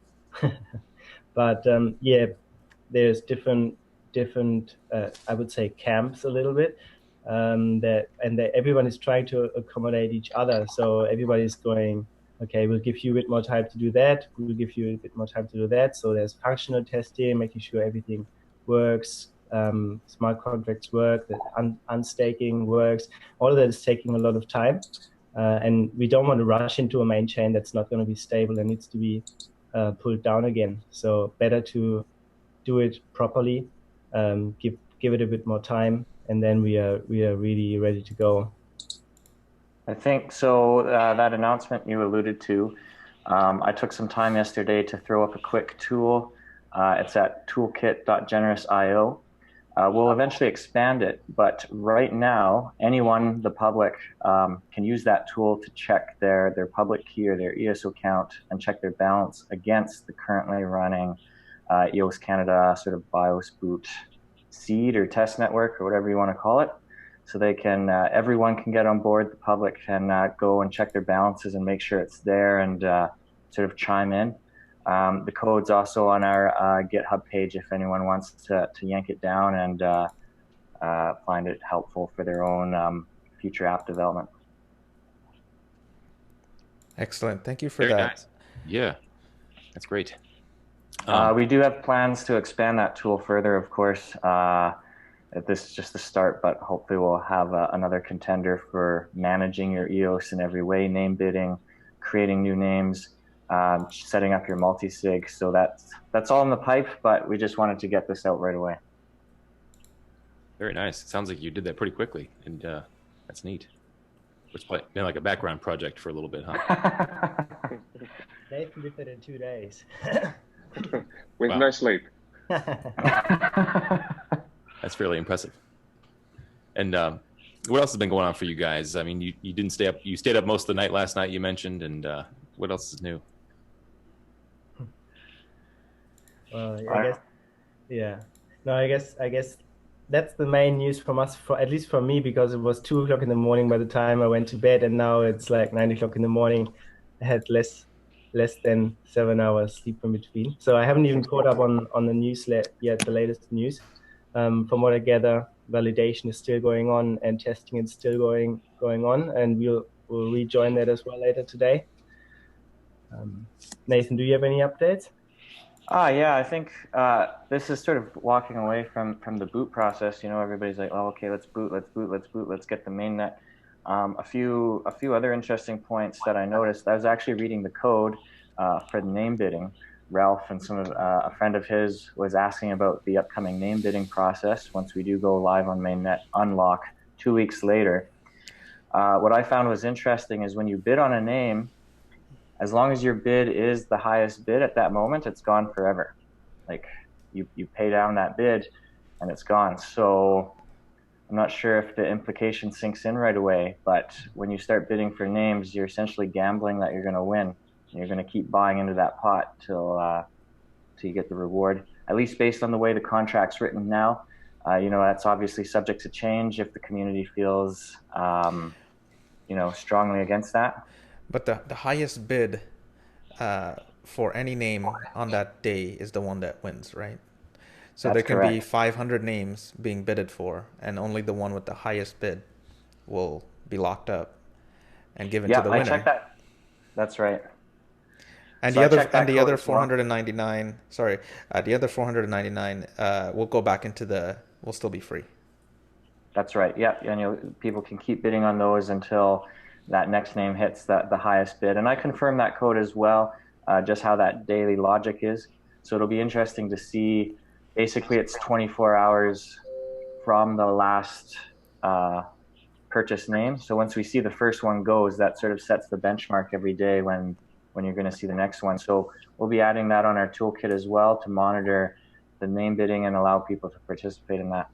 And of course, these are just like custom license plates, driver license plate. They're not necessary, but it's a premium feature, right? Yeah, that's right. People who are in like app development, who want that ability, or people who just want that 3-character vanity plate.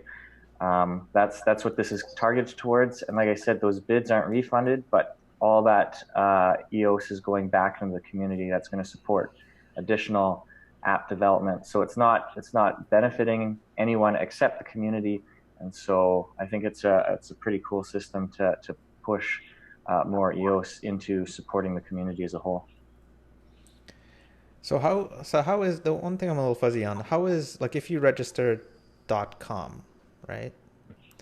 How does that give you control over abc.com? So the way the name system works is unless you're already the owner of that short name, you can't register any names that include .shortname.com. And so that person can register those names. He can keep them all to himself or herself. He can transfer them by changing the owner key or active keys.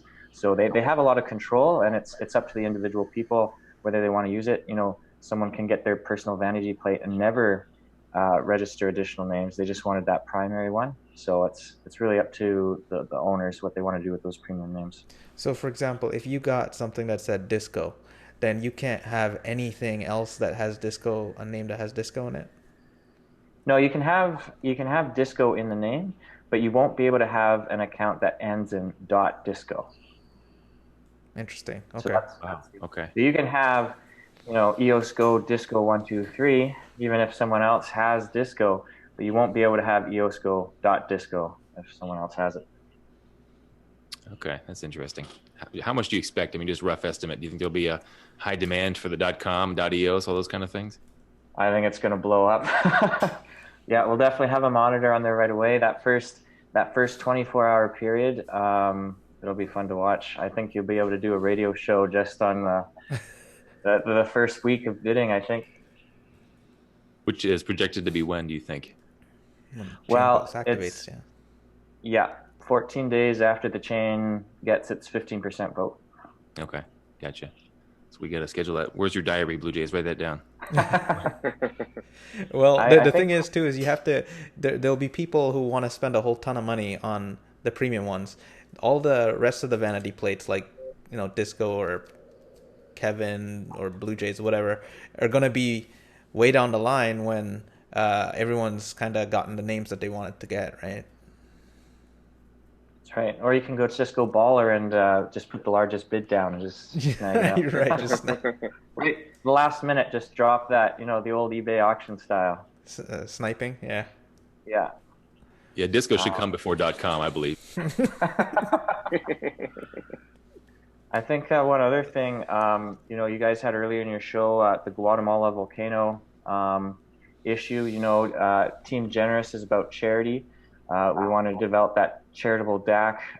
If we become a block producer in the next few days, or however long it takes for us to get voted in, we're immediately sending funds that we receive from that block production into charity. And if we got the community support for it, we'd be happy to, like you said, we have an EOS block producer member, right in the thick of it. And we'd be happy to, put that up as one of the first charities we start transferring funds to.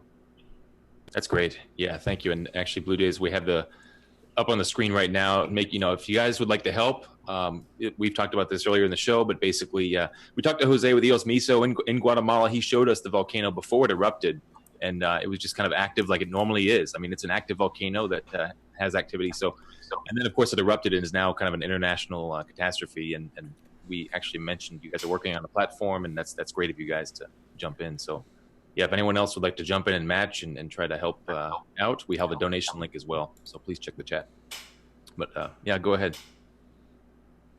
Okay, great. So with regard to content, I'm working on translating our articles and our main videos into Chinese, German, and Vietnamese. So hopefully we get a message out there to the different communities around the world. And also, if anyone's out there that's close to or can get to Sydney, we've got the Crypto Sydney meetup tomorrow night. So come along. There'll be some GenerEOS representatives and a lot of EOS people there as well. So come have a free beer and pizza, and I think they got wine as well. Free beer and pizza, Kevin. I got to take a plane, man. Okay, you should. It's only 14 hours away. Wow, perfect. Wow. Yeah, that sounds great. Especially a good time to have a meetup, I would say, for EOS. Definitely. Free beer I and hope pizza so. also. Hopefully, we'll have some good news by Wednesday that we can share with the crypto community. Right. That would be cool. Yeah. Well, very good. Where should folks keep up with you guys? I think it's the last time we'll see you for the launch party shows, and we've seen you a few times now. But going forward, where should the community stay on top of what GenerEOS is up to? I'll let Ty answer that one. Okay, so you can check us at Steemit. We're very active on articles, and we're posting there every couple of days.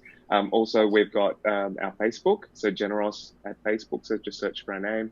And we've got videos as well. So they all link into each other. And Twitter, we're quite active on at GenerEOS Sydney on Twitter as well. And of course, our website, just generous.io. Very cool.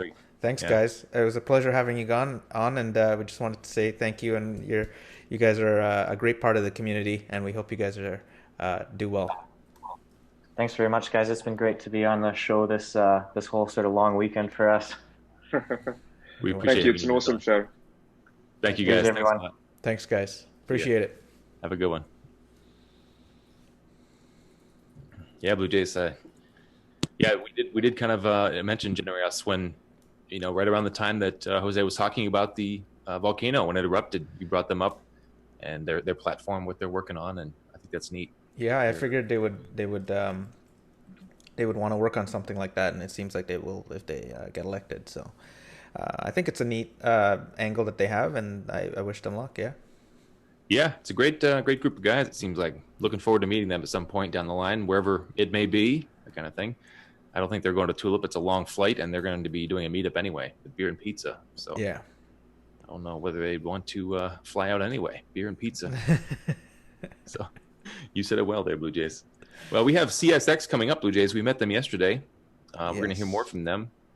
Remember a Saskatchewan farmer. Yep. Dwayne Trenton, and I don't remember the other gentleman's name, but yeah, and actually here is Dwayne. See Dwayne coming in here for a moment. So Blue Jays, now what have you taken away so far with all the EOS core, and keep everybody updated here with what's been going on? Yeah, so that was a good update by Silicon Valley, and yeah. Interesting conversation for sure, and Mr. Cox gave an interesting update as well too. I think, like everyone said, it's going on in parallel, and may the best setup and may the best launch and verification and validation win, right? Oh, hey, welcome back. Yeah, and I agree with you, Blue Jays. I mean, may the best one win, and we all benefit. And yeah, it's a waiting game at this point. Maybe Wednesday, as GenerEOS just said, perhaps would be fun to have some good news. I think you and I will be at Tulip, and a lot of folks will. And GenerEOS will be having their beer and pizza with their EOS the new EOS buddies. Hey, welcome back. Hey, how are you guys doing? Hey, good. Dwayne. You're Dwayne, right? Yeah. Exciting day. Yeah. Yeah. What have you found out? Anything new on the radar for you? Yeah, I'll let Trenton kind of update what he's been doing with Ghostbusters. But some of the news is probably just rehashing some of the exciting news I just heard from you guys. Like, okay. Biggest two things is the offline voting. You know, once this is launched, voting and then having a offline voting, and I just tuned in to hear more airdrops to incentivize votes for scattered. So yeah, that's super exciting. We have Matthew and Trenton joined. Good. We should have Mike as well. He might be joining us. Who's the last? We have Matthew on. Matthew's from Regina as well. Welcome. How you guys doing? Yeah, we can't hear you, Matthew. Oh. Okay, let me fix that. Yeah. No, you're good, Trenton. Yeah, you're good, Trenton. It was Matthew that we couldn't hear. Okay. So we hear that you've been working with the EOS core group there, Trenton.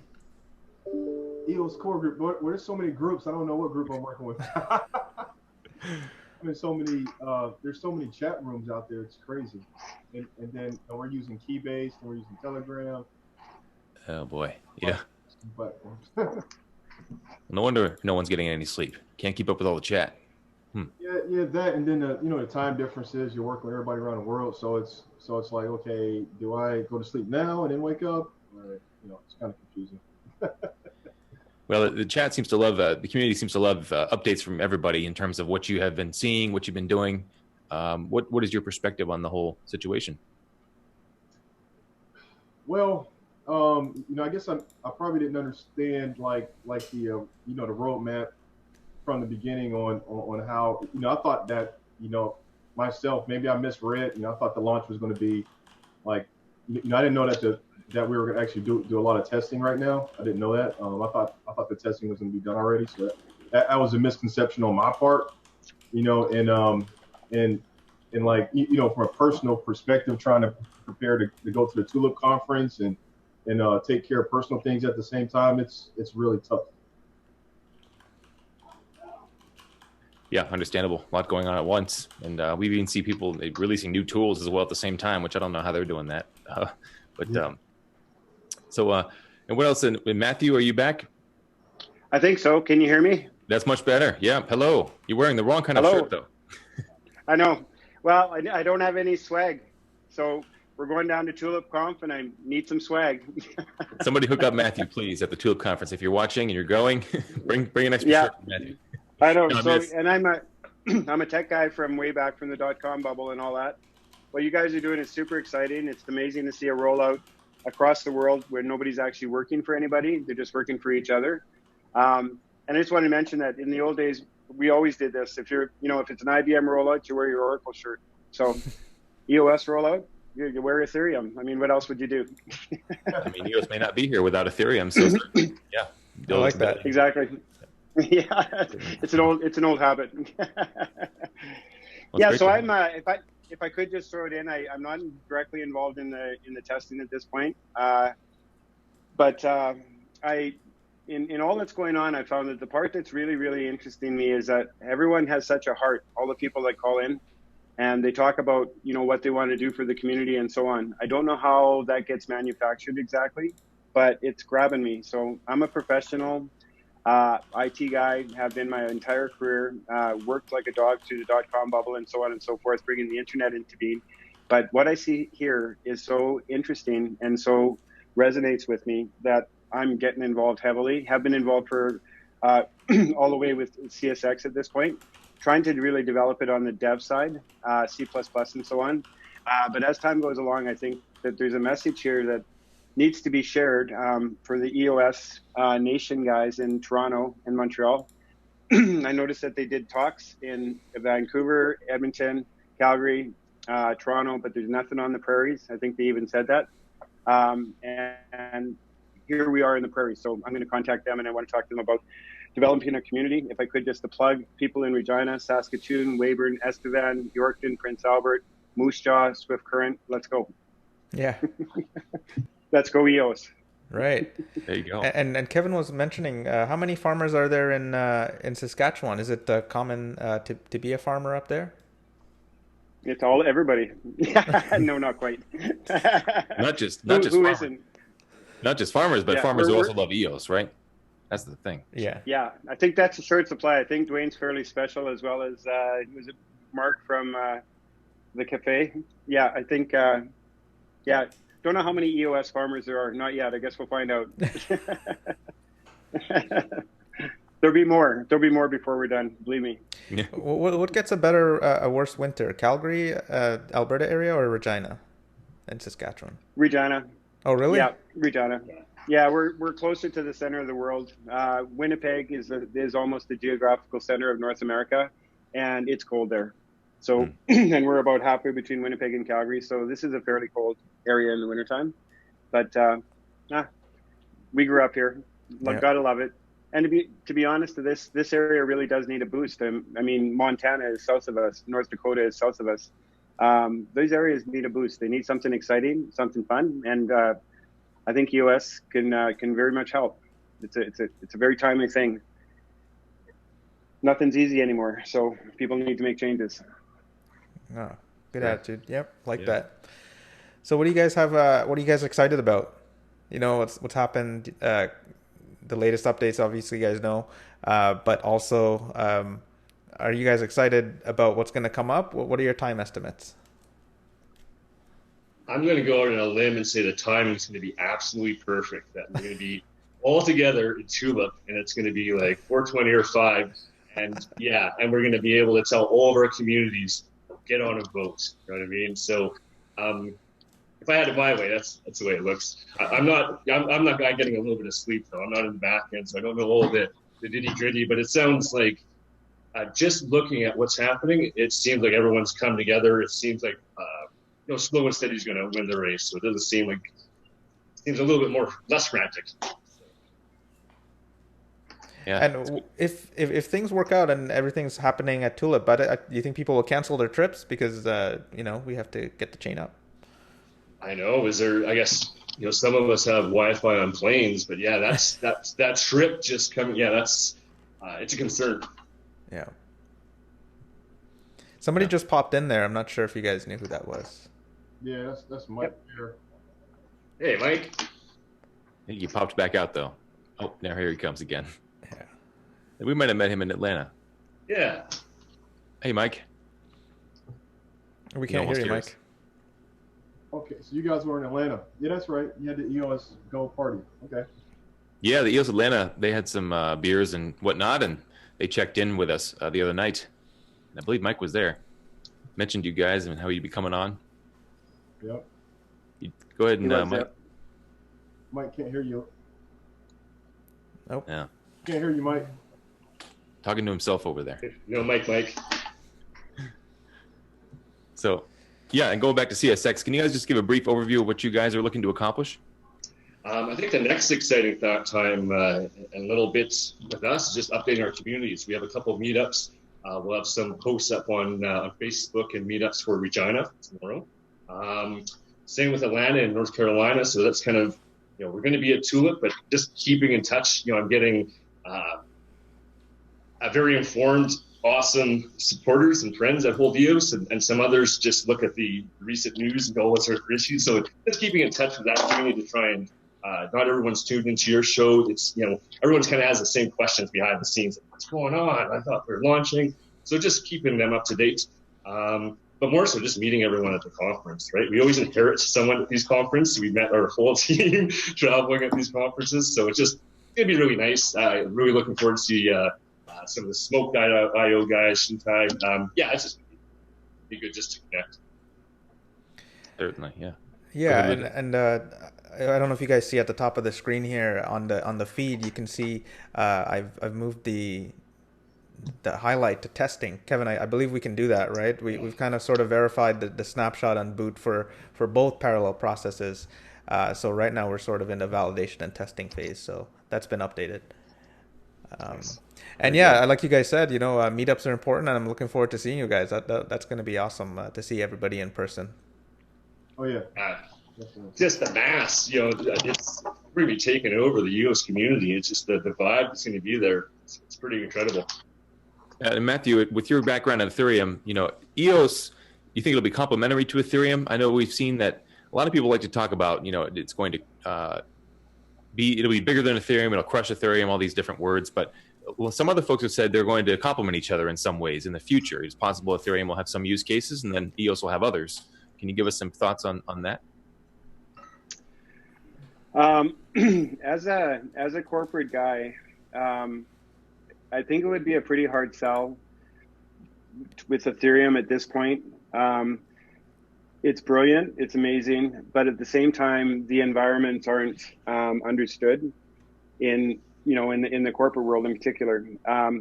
EOS does the whole C++ thing. Like, there's a real connection. I think somehow that decision to do things at a really fundamental level is what's going to actually bring a lot of people into it and probably allow corporations to trust it somewhat. I would be willing to take a run at a corporation with an EOS solution. I'd be, and particularly with throughput and the whole process and everything else, I would be a little shy to take a run even at my own corporation with an Ethereum application. This maybe EOS is growing up. No offense meant to anyone about that, but I do think corporations are slow but very accurate, and they can't afford to take chances. And I don't think EOS is going to be seen as taking a chance, whereas Ethereum maybe is. Can you dive into that a little more? Is it because Ethereum you could lose all your money with a hack, and with EOS as an arbitration system, or what do you think? I think the government. Yeah, I think the governance part. It's a big theme at a corporate level. I think there's a story that can be told, and to be honest, through this process of getting to know EOS, it's the governance. Like, I've listened to Tom Cox, several times. I've studied code quite a bit. Like, I can show people C++ code, and I can actually say, look, it's right there. The DutchEOS system, that's critical. And so it has resonance. Any project at a large level has to kind of meet with a whole bunch of different groups. You have to staff it almost to match your target, a developer.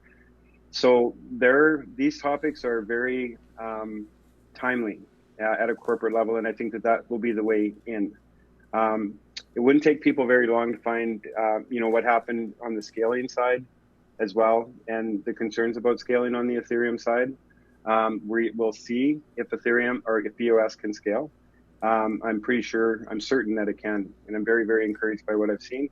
And I'd really like to start to maybe sort of present things at a corporate level. I think this is a platform that people will get, like, in those organizations that maybe aren't as dynamic as an organization in New York. This is the prairies. People don't change a lot, but they keep up. So I think this has a chance. Also, Solidity as a language, and as well as Cardano, is the WASP that they use. We're a Java shop. We're a great big Java shop. I'm a Java guy, have been for many, many years. But languages like this that are like C++, we have that.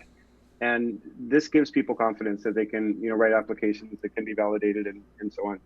I think it's the approach that's going to make EOS attractive to, at a corporate level, maybe where Ethereum, people still weren't sure.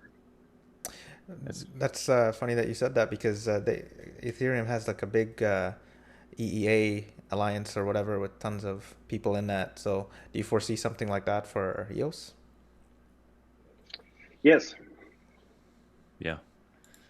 And, Blue Jays, you should notice also behind Matthew, he has a Blue Jays poster on the wall there. Oh, he does? Did not see that.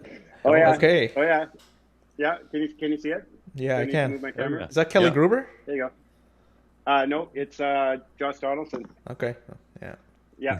No, it's current. It's June 2018, and Donaldson's still hanging in there. All right. Even though we're not winning much. Okay. Yeah. And we have about a minute left here. Mike, are you with us? Yeah, can you hear me? That's better. Yeah. Good to see you again. Yes, sir. Good to see you guys. Yeah. What's the word with you? What's been going on? Just been trying to drum up support for our block producer here in Atlanta.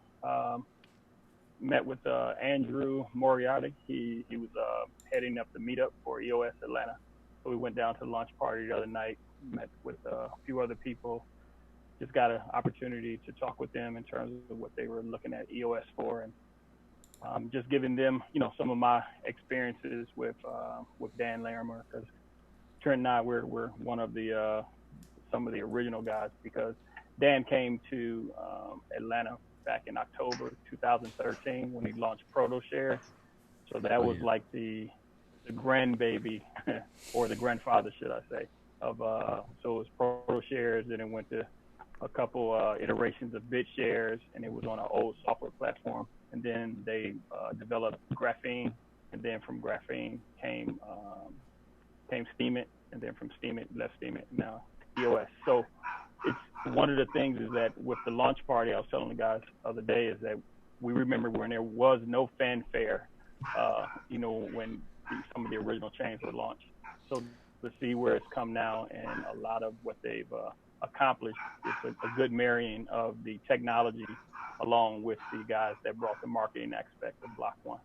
So, and just knowing what Dan and his team has done from a technical perspective, just gives us a lot of confidence in knowing that EOS is really addressing a lot of the problems between Bitcoin and Ethereum, and that they're ideal for trying to pursue enterprise scalable blockchain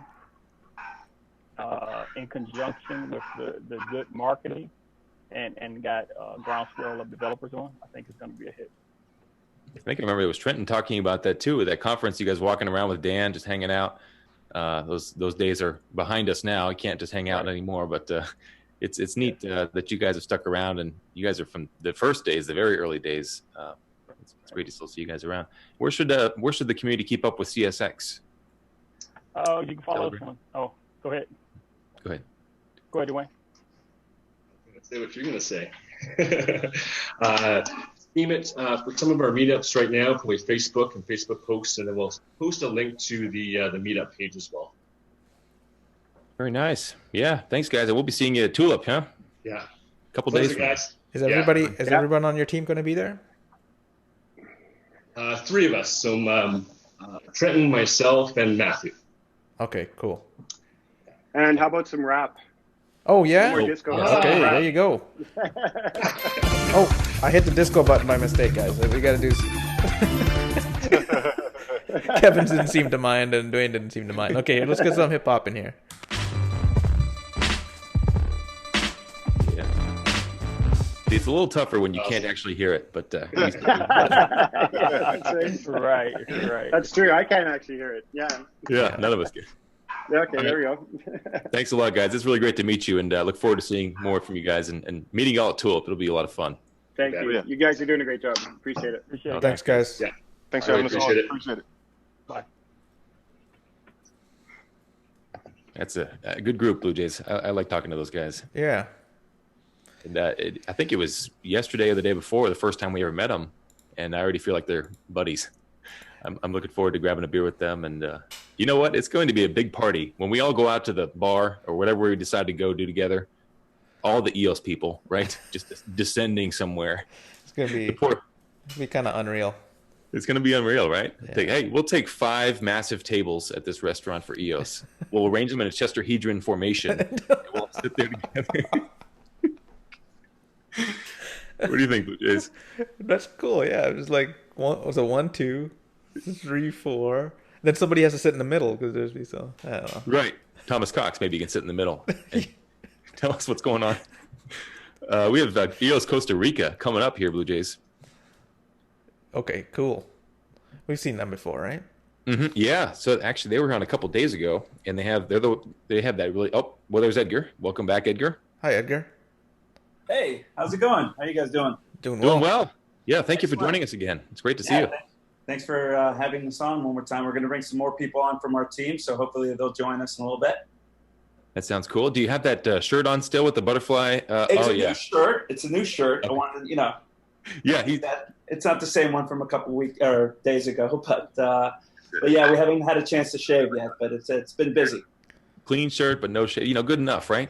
You got the shirt on. The first time we ever met him. Hey, and Xavier, it sounds like you might have your YouTube on. You may have to mute it because there's a bit of a delay. Yeah. Yeah. Might have been Edgar actually, because Xavier was on mute. Oh, there you That go. was me. Sorry, guys.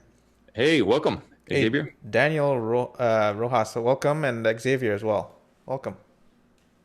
Thank you. Yeah. How are you guys doing? Tell us a little bit about yourselves, and let our viewers know what's up. Well, I really think that slow and steady wins the race. So we're trying to keep everything cool and collected and ready to get started. This isn't a 100-meter dash, right? We're running the ultra marathon that'll never end. So we're making sure we get started on the right foot and just taking it calm and one step at a time.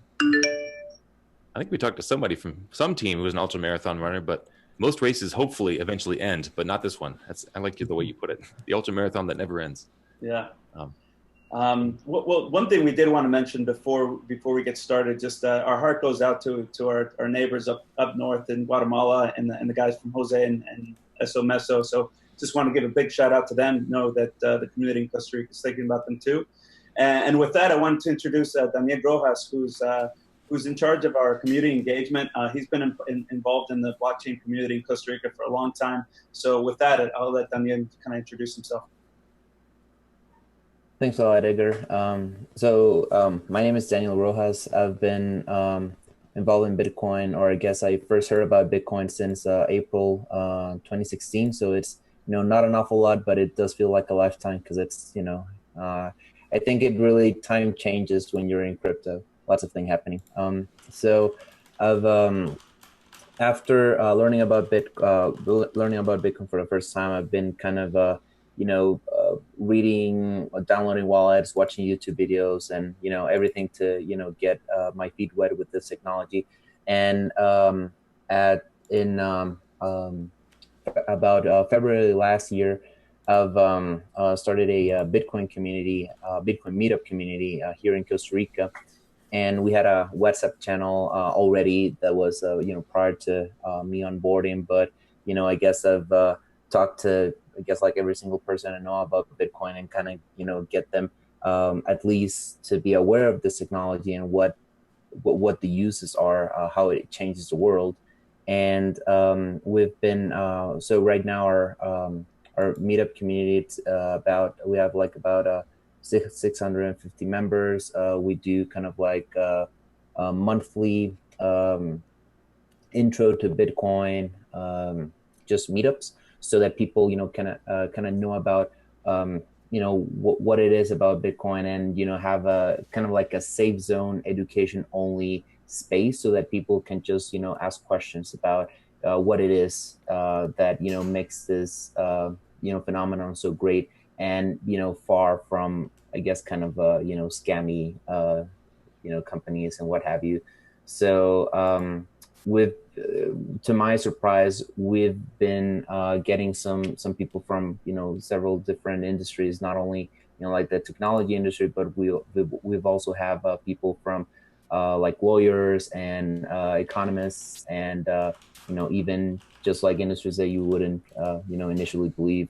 But it's something that I personally feel compelled to do like every single day, because it's just a better way of money. So it's something that with the EOS community, we also want to kind of shout out to the world and saying like, hey, there's this new technology where you can build dApps, which is solves a lot of different challenges that there's currently with Ethereum, and something that we want the world to know, so that we thrive to build a better world and such. So I guess that's my intro. Great to meet you. Yeah, that was awesome. And what else do we know about what's been going on? Actually, can you guys give us also an update from your end on as to the launch? And I know you said it's kind of relaxed right now, but what do you see in the next week or so, the next 4 or 5 days? Yeah, well, it seems like things are becoming clearer, and little by little things are becoming more are falling together, and in a way which I feel is generally very positive and very optimistic. I'm optimistic that people want to see this succeed, and that we're all going to stick together and make that happen. So it's hard to predict, the next 4 or 5 days and exactly how long this is going to take. But I guess it'll take as long as it needs to make sure it's done right. And we've got plenty of time, and if we can go one step at a time and with lots of patience and think things through and make sure we're doing things correctly, I'm sure if it takes 4 or 5 days or more, as long as it's done correctly, or if it takes less than that. So we try and be as observant as possible of what everyone else is doing, and try and learn from everyone else's approaches, try and remain respectful and neutral to different opinions. And we'll try and identify what we feel is the general consensus, and then respect that and go along with that. So we're learning about all different forms of launching, and trying to be ready for whatever comes in the next couple of days. And since you guys have so much experience, in cryptocurrency in general, how is this different? What's going on this time that is different from other projects you guys have been involved with? Oh, it's so different. We've been running Bitcoin nodes and other incentivized master nodes in Costa Rica, and we even ran a Steam witness for some time, and we've been in the crypto space for some time, and there's been nothing like this. I mean, at the human level, at the interaction in the community level, and our team, everyone's really pumped, and also the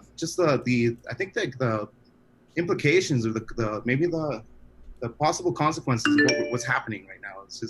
It feels like something really, really special is taking place, and something historical. And I mean, we're excited to be a part of that. Like, I think it's not the whole ego aspect and the glory behind it. Like, that's okay. For some, that might be important, or the money behind it. Okay, for some, that might be important. But for us, it's really just like that step in the right direction, and the possibilities that are being opened for people through decentralized technologies that excites us. So this is really exciting times. It's been very we haven't had much sleep, and there's still a lot to do, but we're very happy to be doing it. What are you looking forward to, Xavier, once the chain is launched? Let's look beyond the launch. Well, we'd like to have a very reliable server in place as our first priority, and then we're going to transition into dApp development. We do want to service the Spanish-speaking community. Our first dApp projects, and Gawo, who was here in our last call, didn't get much of a chance to talk about what our development initiatives are. We want to have a way of basically gathering the community and being able to sign up for meetups and sign up for workshops, classes, and hackathons, this kind of activities, where we'd have a decentralized app that allows people to schedule and book and stay up to date with different meetup initiatives.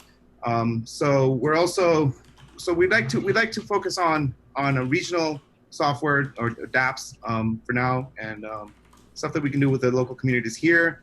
We're planning a trip to Panama, which is really exciting. The community down there reached out to us and said we should collaborate. So we're going down to Panama to set up a meetup and try and onboard more developers. Central America, countries are so small that we're really, and we're all brothers, and so we should definitely have like a coalition in this region, and try and build an extended community. And I think that's kind of what we're looking forward in the short run. Yeah, I'm glad we met you guys, and also some of the other teams out, Mesoamerica as well too. Then we have Argentina. We have a lot of people from this side of the world here, and it's a pleasure to meet you guys. Likewise. Isn't it kind of true that Costa Rica seems like it's an up and coming technological hub? I think I've heard that. Is that to be confirmed right here on the show? Yeah, well, we had a transition into high-tech industry. Intel had a big plant down here. We make a lot of semiconductors, and that attracted a lot of other high-tech companies. And right now, we have companies like Amazon or HP, and a whole. There's been a cluster of high-tech companies, accompanied by a lot of universities and courses that are producing highly skilled engineers. So that's created a very good ecosystem, and we'd like to leverage that and provide those resources to the EOS community as well, and the EOS network. So yeah, that's something we're betting on here, from transitioning from an agricultural economy to a more service-based economy, and we've successfully kind of transitioned into that high-tech sector. Very nice. And where can the community? Where's the best place for the community to keep up with EOS Costa Rica? Yeah, we have a active on Steemit, on Twitter, and at EOS Costa Rica, and our website eoscostarica.io, which has a feed to our different kind of social platforms. If you just want to go to one-stop shop, we also have a Telegram group, EOS Costa Rica. So glad for us for the community to follow us. Yeah, definitely. And it's been great meeting you guys, and I'm looking forward to seeing more from you guys too in the future, and meeting you more. Are you guys going to Tulip Conference by chance? It's going to be hard for us to make it, but we did sign up for a live stream. I know that they're going to be introducing some other block producers, so hopefully we can do something like this and get the word out there that Costa Rica is a big fan of EOS, and we're trying to make the first blocks produced in Costa Rica. Wow, excellent! Awesome. Thanks for coming on, guys. Great to meet you. Same. Keep up the good work. Thanks. Thank you. Thanks, guys. Thanks a lot. See you. Yeah, I would love to visit Costa Rica, Blue Jays. And Sounds like a paradise over there, isn't it?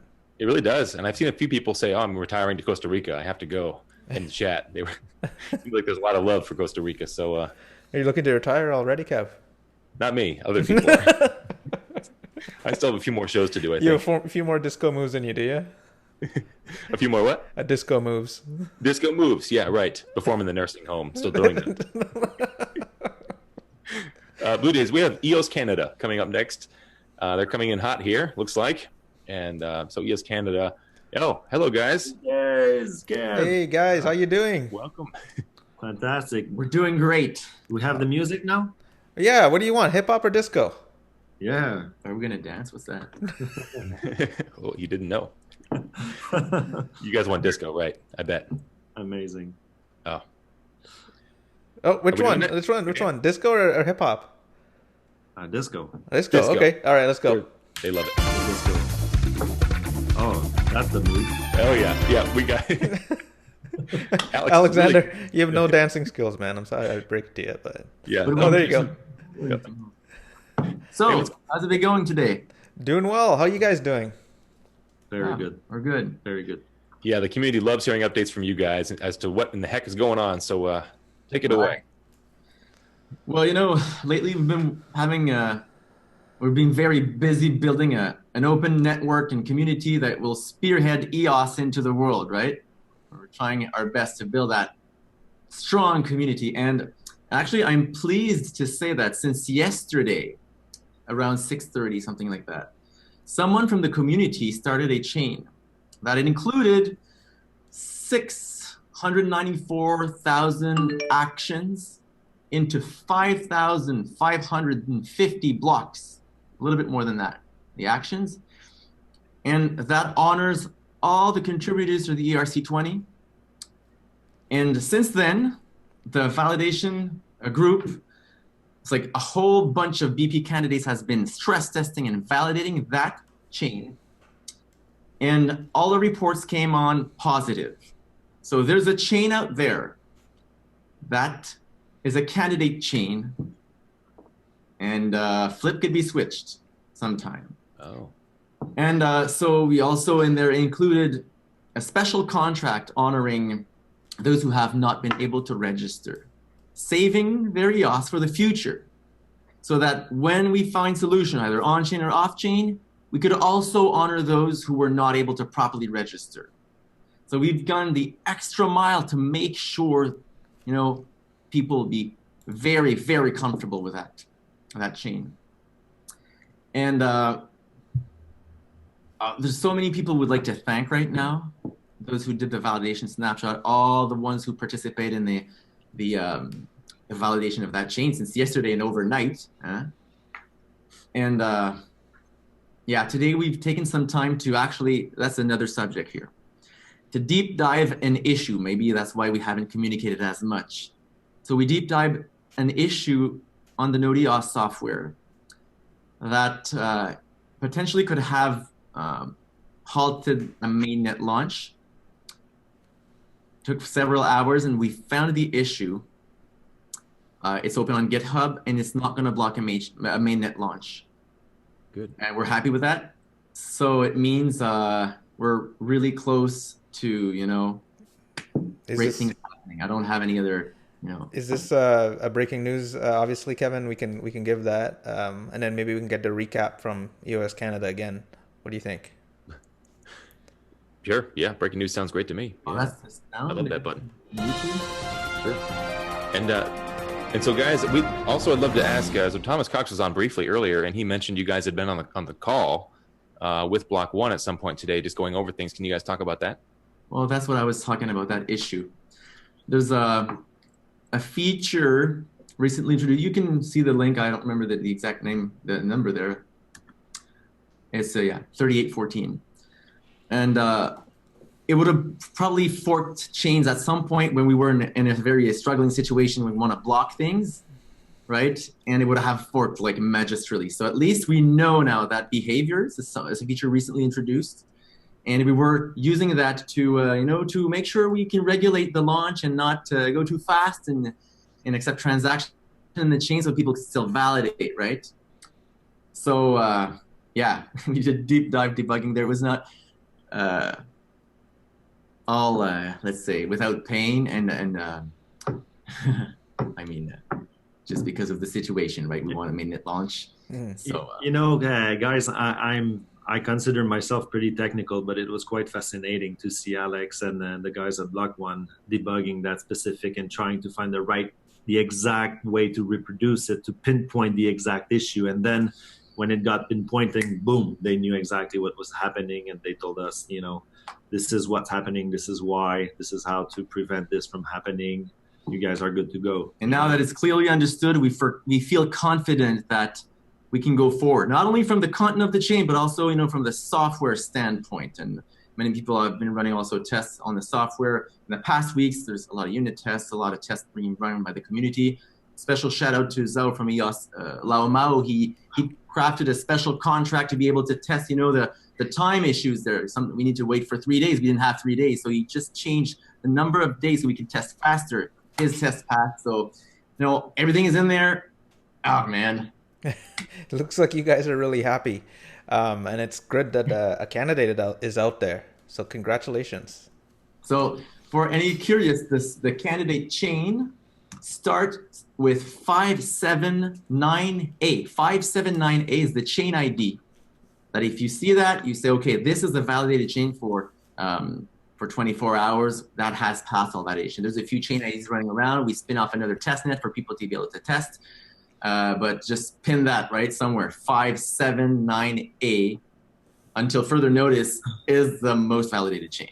We've been launching so many chains in the last weeks that people sometimes were wondering which one is the most accurate one.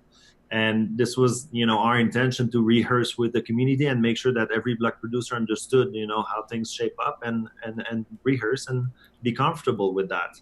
But now we have one that is really battlefield tested, and battlefield tested in meaning security is up to par. The chain itself is secured by the GenerEOS software. People running their infrastructure are on the hook to handle security. I think they obviously have a responsibility to do that safely, and that is obviously delegated to each block producer, right? It's not something we could say, is the chain secure? The chain is GenerEOS, and we hope it's secure. Like Block One is certainly going to fix out any bugs if we find, but and from that standpoint, we're all running the same software until someone has another implementation. But security is everyone's concern. It is certainly our concern. We went to great extent and to secure our infrastructure. I can tell you, I'm pretty confident. Very good. There's some chatter going on. Is it 5798 as a number 8 or 579A as an apple? A, like the letter A. Okay, as an apple. Great. It ends with 9, E like Edward, A like Albert, and 5. Okay. And Alexander, can you guys walk us through the next steps? What happens next for that candidate chain to become mainnet? So everyone gathers sometime soon. It's planned already. We're going to agree to let the transactions flow in, and then we see, and then transactions flow in. So currently, there's the one appointed block producer that is running that network. Is that what's going on with that candidate chain? Yeah, somewhere there's a block producer that's running. I'm not exactly sure which machine is running that right now. Okay. And it's doing the block production. It's going to take us to the 21 elected block producer, and from there, poof, that's going to be game on. Okay, that's cool. That's great. How news. long does that phase take? How long do you estimate that any chain to reach 15%? How long does it take, you think, for people to vote through their preferred tool, get their private key in, that they have sufficient stake? Are they techie, not techie? Do they have a lot of EOS? Your guess is as good as mine, right? It's probably better. You've been talking to many people in the last week. So what's your guess? I guess that's why Nathan James was on here earlier announcing an airdrop for being able to vote, and you'll get an airdrop. So I guess that's the whole. Oh, yeah, that's going to speed things up. Yeah. Interesting. Yeah, we've also heard a few things about how it's possible the vote could come in very quickly. A few candidates have said that perhaps there are some very large token holders that want this chain up. So we'll see. It'd either be slower or faster. But definitely, if you want to be part of it, you should go in there and vote and get your airdrop as well from Scatter. So. Any further news from you guys, or what do you recommend the community does next? Or where should they keep up with you guys as well? Wrap up validation. Is there anything else? Get their final production infrastructure ready, because I think it's becoming real, man. It's becoming real. Wow, good words there. Are you guys coming to Tulip by any chance? We'll see. We have families, and they take a little hit there, and we need to. That's the most important thing. Yeah. Yeah. We'll see how that goes. And of course, there's rumors going around that you have 5 children, Alex? Yeah, 6 on the way. Oh, wow. Oh, congratulations. Oh, thank you. Okay. Yeah. Very Rumor. good. I probably said that sometimes. Oh, breaking news. Breaking news. Alex has 6 children. Oh, well, congratulations on the pregnancy, and congratulations on that as well. Thank you. Yeah. Well, thank you very much, guys. And of course, go ahead. You didn't say he had one too coming, right? He's sooner than mine. A third there. Oh, are you expecting very soon? Breaking news, because no one knew that. Breaking news. Breaking news twice. This is a big segment. Thanks, guys. Should we do one more disco before we go? You guys seem to love dancing, from what I've seen. Disco you want. Okay. Thanks, guys. Speak All soon. right, see you guys. Yeah. Take care. Bye. Love the good work. Yeah. Thanks. Bye. You too. Yeah. Well, Wow. Blue Jays, that really got them off there quick, huh? They said, no disco, please. We're out. Alex does not like disco or dancing. Yeah. Oh, he's too busy doing, the coding, and he has six kids. Yeah. He's got other things to do than disco, I suppose. Yeah. Right. Yeah. So Blue Jays, you know what? Thomas Cox is coming in, and he's going to give us a talking to. I guess describe. Kevin Blue Jays. Yeah, well, I mean, whenever he's talking, I just stay very silent. And yep. Tell me more, Thomas. As you said before, he's very. What was the word you used? Engaging. Eloquent. Eloquent. That's there. He is. There's the eloquent man himself. Yep, Mr. Hey, Eloquent. Thomas. Greetings. Thanks for coming back in, and we'd love an update from you. We heard a little bit from EOS Canada just a moment ago. Can you? Super. Yeah. I'm sorry, I was on a call. What did you hear? They said that they have a candidate chain up that looks good to people. We didn't personally check it, but it looks great. Yeah. Love it. I love it. They mentioned in passing the final parts that you talked about earlier, how they were working with, the software improvements that they were working with today. Can you describe that process a little more for us?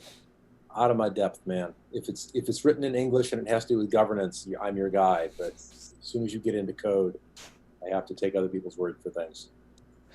It sounds like if there's a candidate chain up, that means the governance, all that must have been finalized and punched in there and ready. I would think so, yeah. My understanding is that when people compile and run, what they're doing is they're pulling in their executables off the community GitHub repository, which has the Constitution already loaded in it in the system ABI.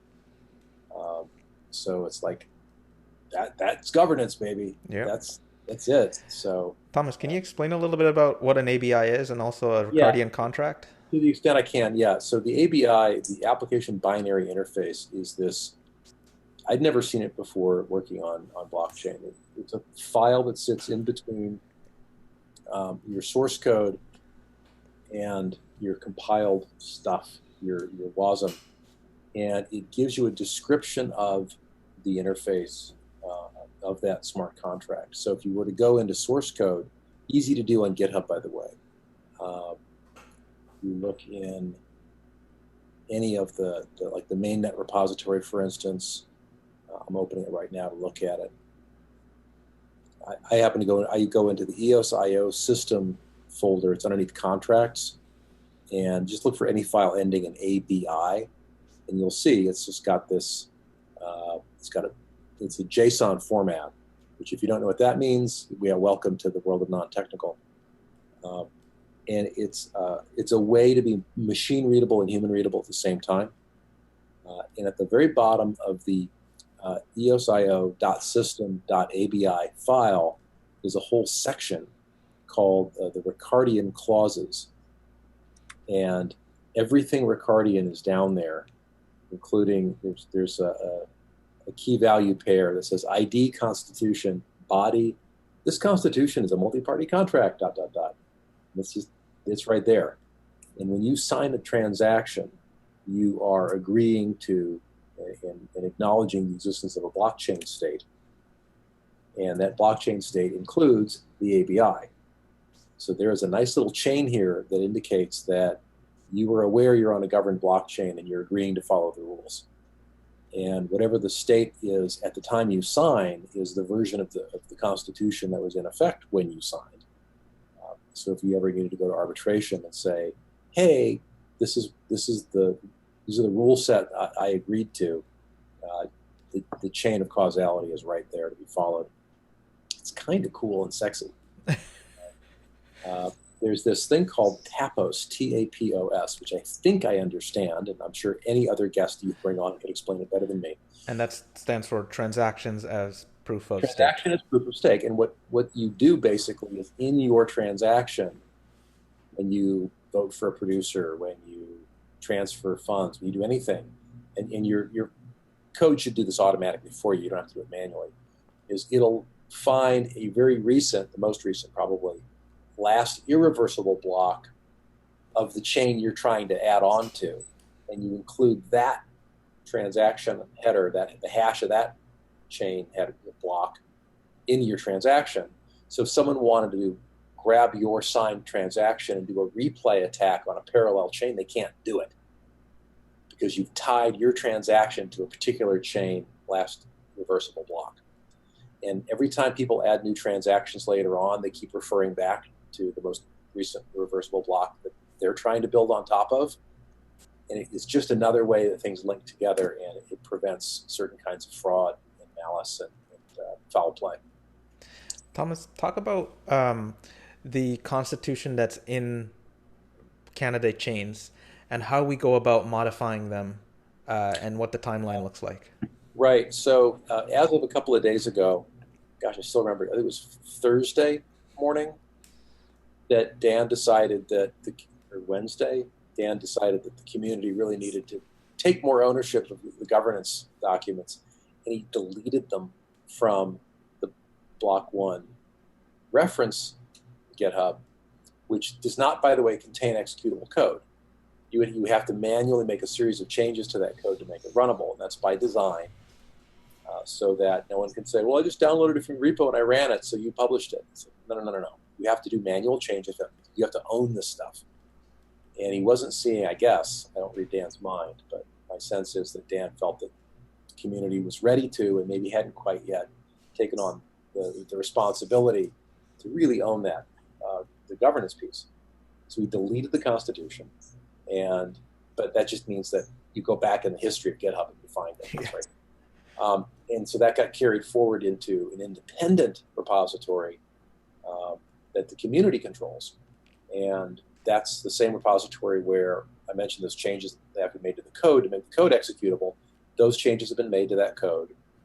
And the most recent complete Constitution and the Ricardian contracts for a couple of crucial system commands were brought down.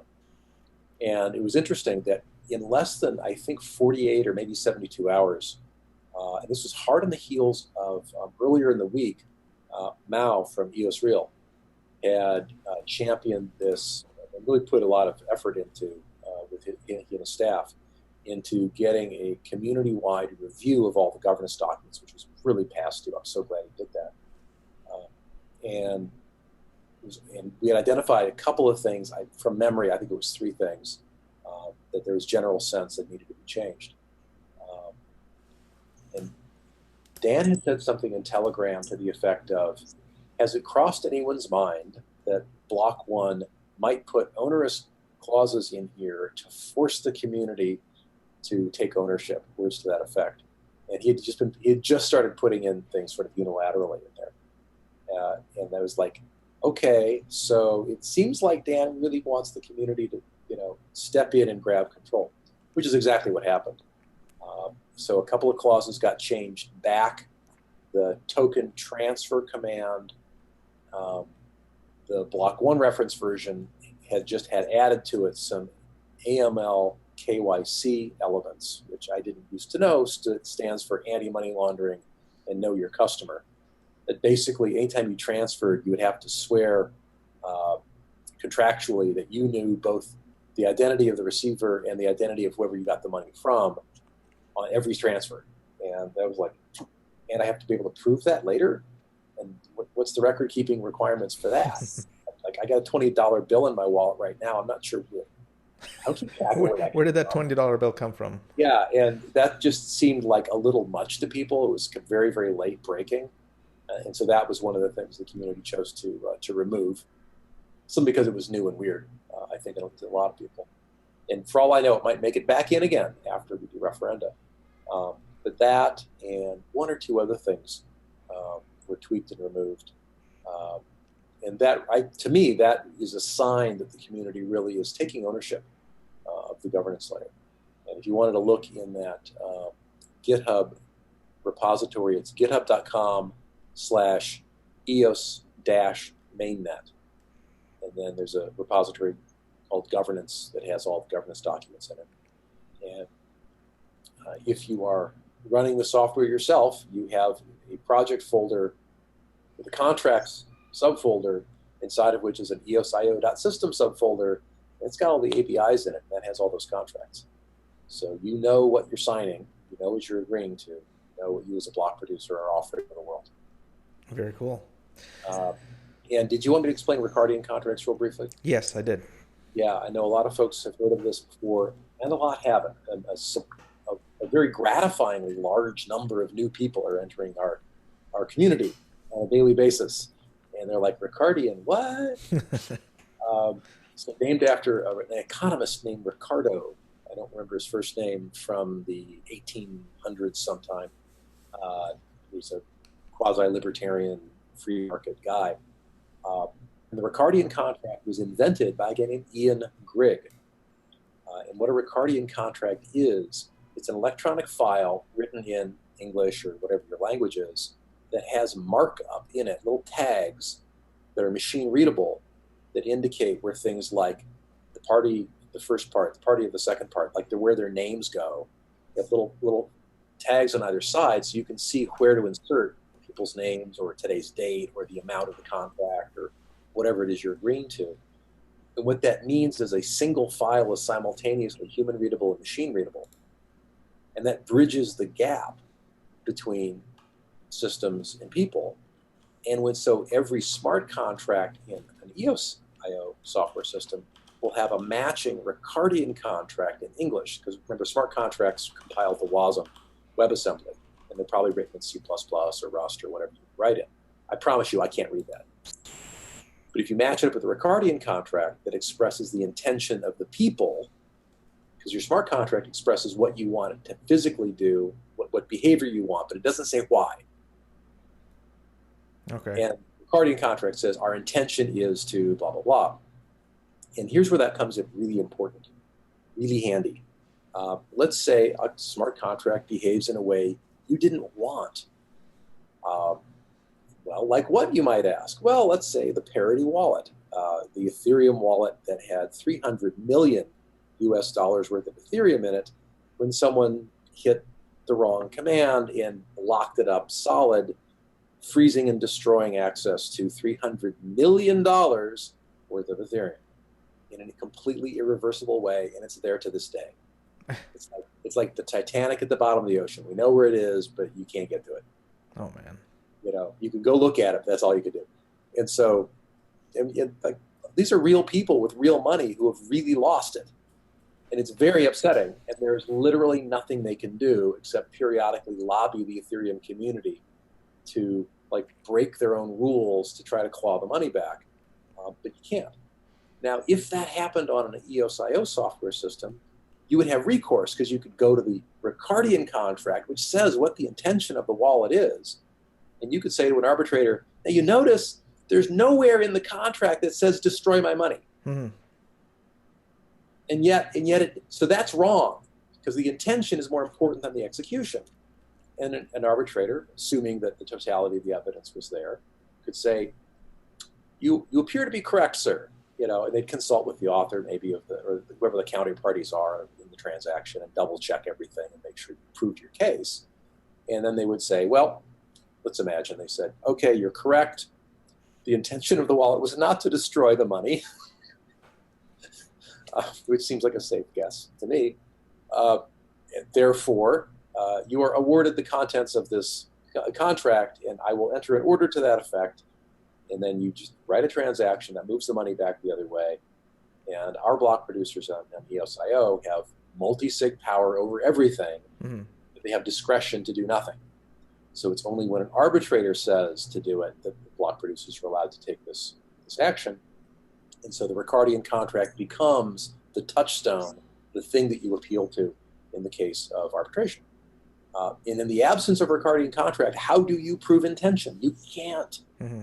You must, if you're a developer, you must have Ricardian contracts. A contract for every action in there to express what it is you're trying to do.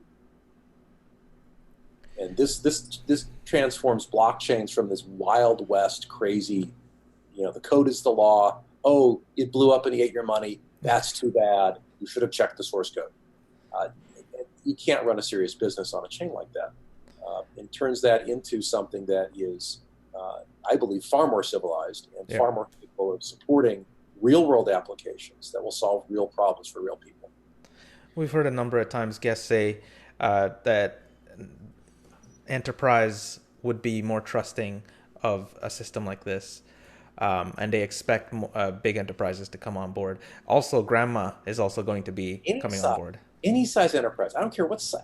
Tell me the size enterprise that you would need to be to go work on a platform where one bug could destroy your entire pool of money irretrievably, irreversibly, with no recourse.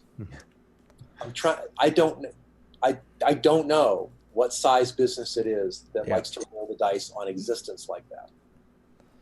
Thomas, do you think there will be some kind of a front end for the average user that just has the Ricardian contracts displayed in an easy to read manner for the average? Yeah, absolutely. I actually had a meeting with some developers earlier today on exactly that point.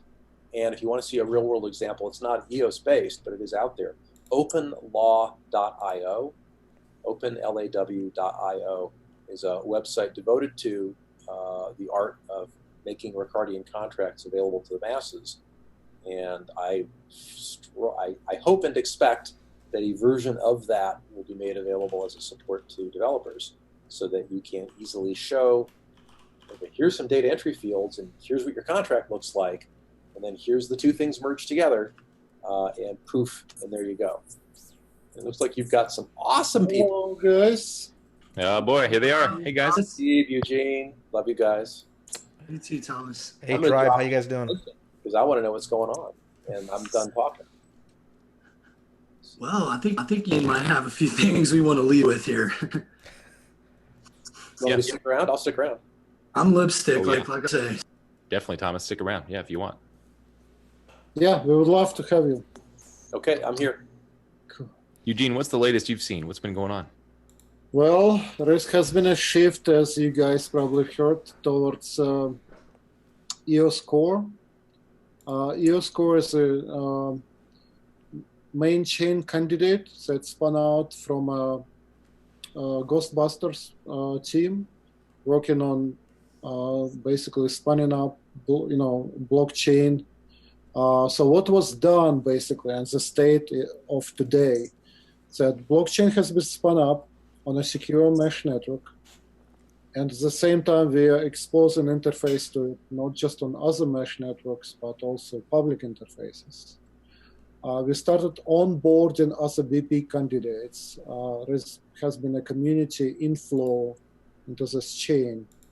Also, to clarify, there is not a single chain that can claim to be validated today. No chain have gone through a full validation. All chains are in progress. Our state is that we have core contracts loaded, EOS tokens added, snapshot validated, registered account included. Multiple independent sources have validated the chain.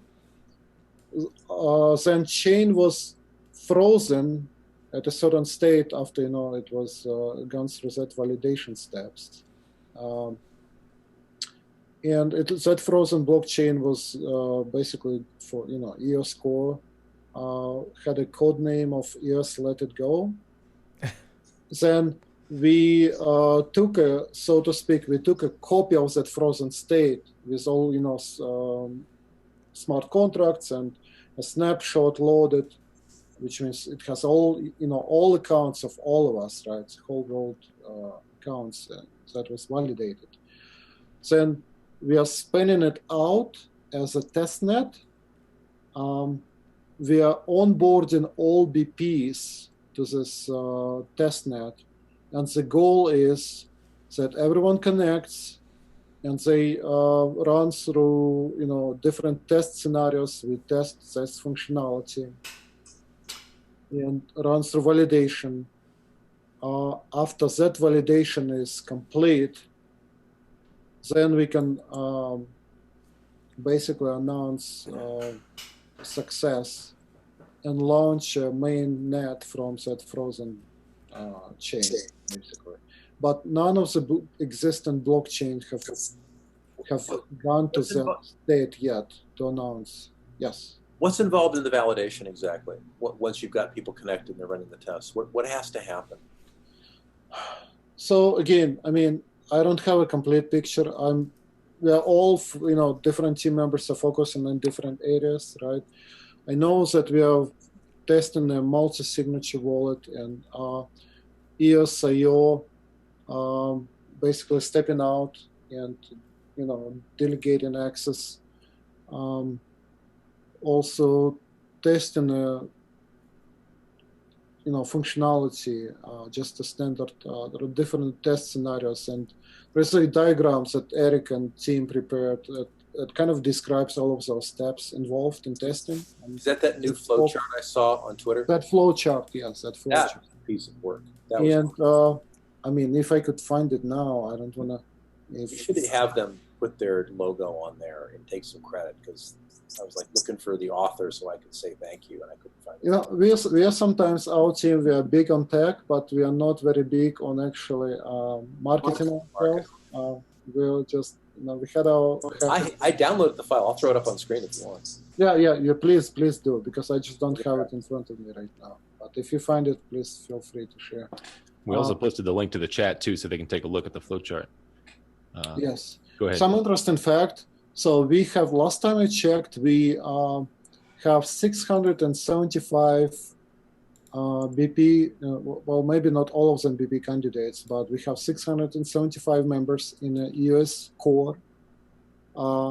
We have grown tremendously, and we gained some fraction. Dan Larimer have joined us today, and he became a member number 666. So, so this is basically steps involved in launching main chain. And looking at this diagram, guys, that explains it, the complexity of the process involved and what it basically takes. So as you can see, we went through verify production status, EOS.io resigns, then we pause production, right? So we have gone through that step.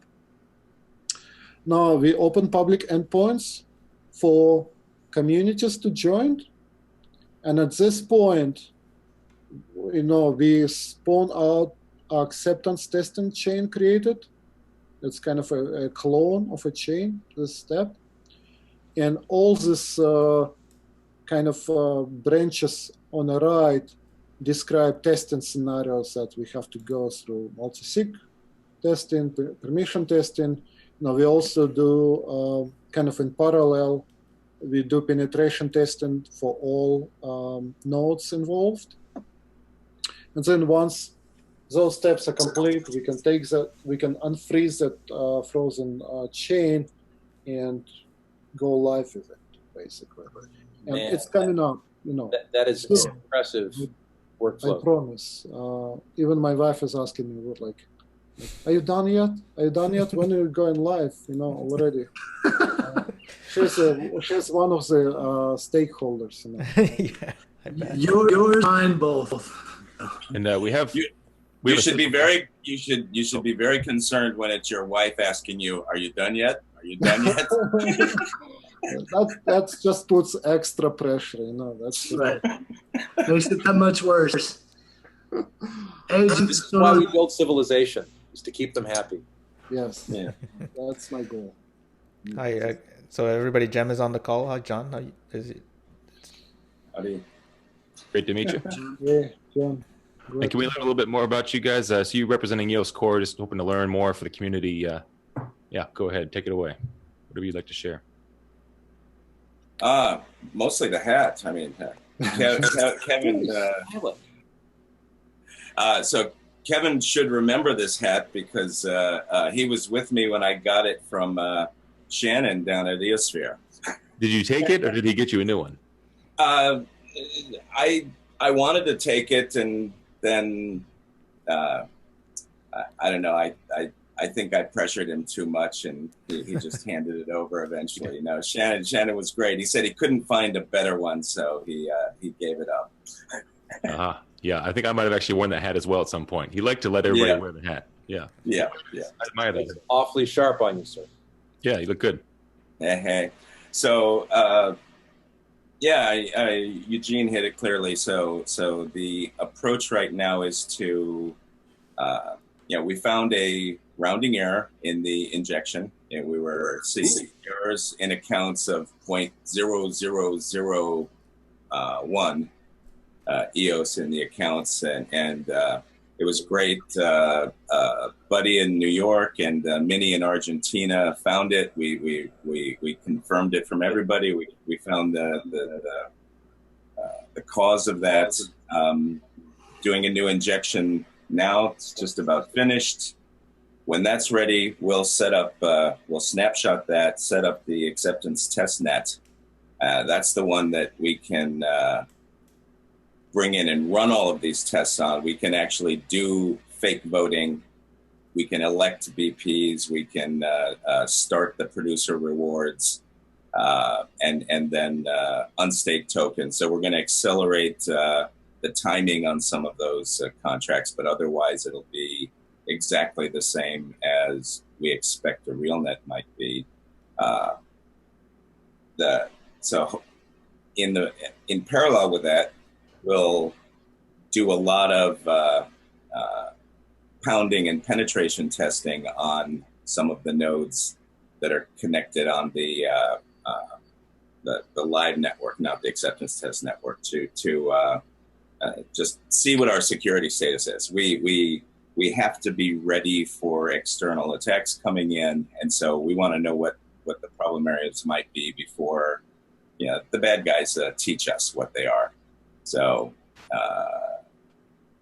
we're trying to coordinate with all of the savvy BP candidates in Korea, in China. There's a lot of people there who have a lot of experience, but there is a language barrier sometimes to cooperating. So we're working very closely with a number of folks there to make sure they can come in and do all the tests they want to do in this acceptance test net. And so we're expecting, a day or two of really hitting this hard, of really trying everything out. And when that's good, that's when we can move forward on the other stream that doesn't have the fake accounts and the fake voting and so on. Yes. Right. Super. And of course, if you find anything interesting, like a showstopper bug that might then need to get repaired by a developer, that could reset the clock on at least some of the tests, it sounds like. It absolutely could. It's a sliding window there. It's of course our hope to not find anything, but it's also our intention to exercise every important function that's what in that test list, just to make sure there's not such a showstopper. Yeah, exactly. Yeah. Okay, so I need to retract my optimistic suggestion of timelines.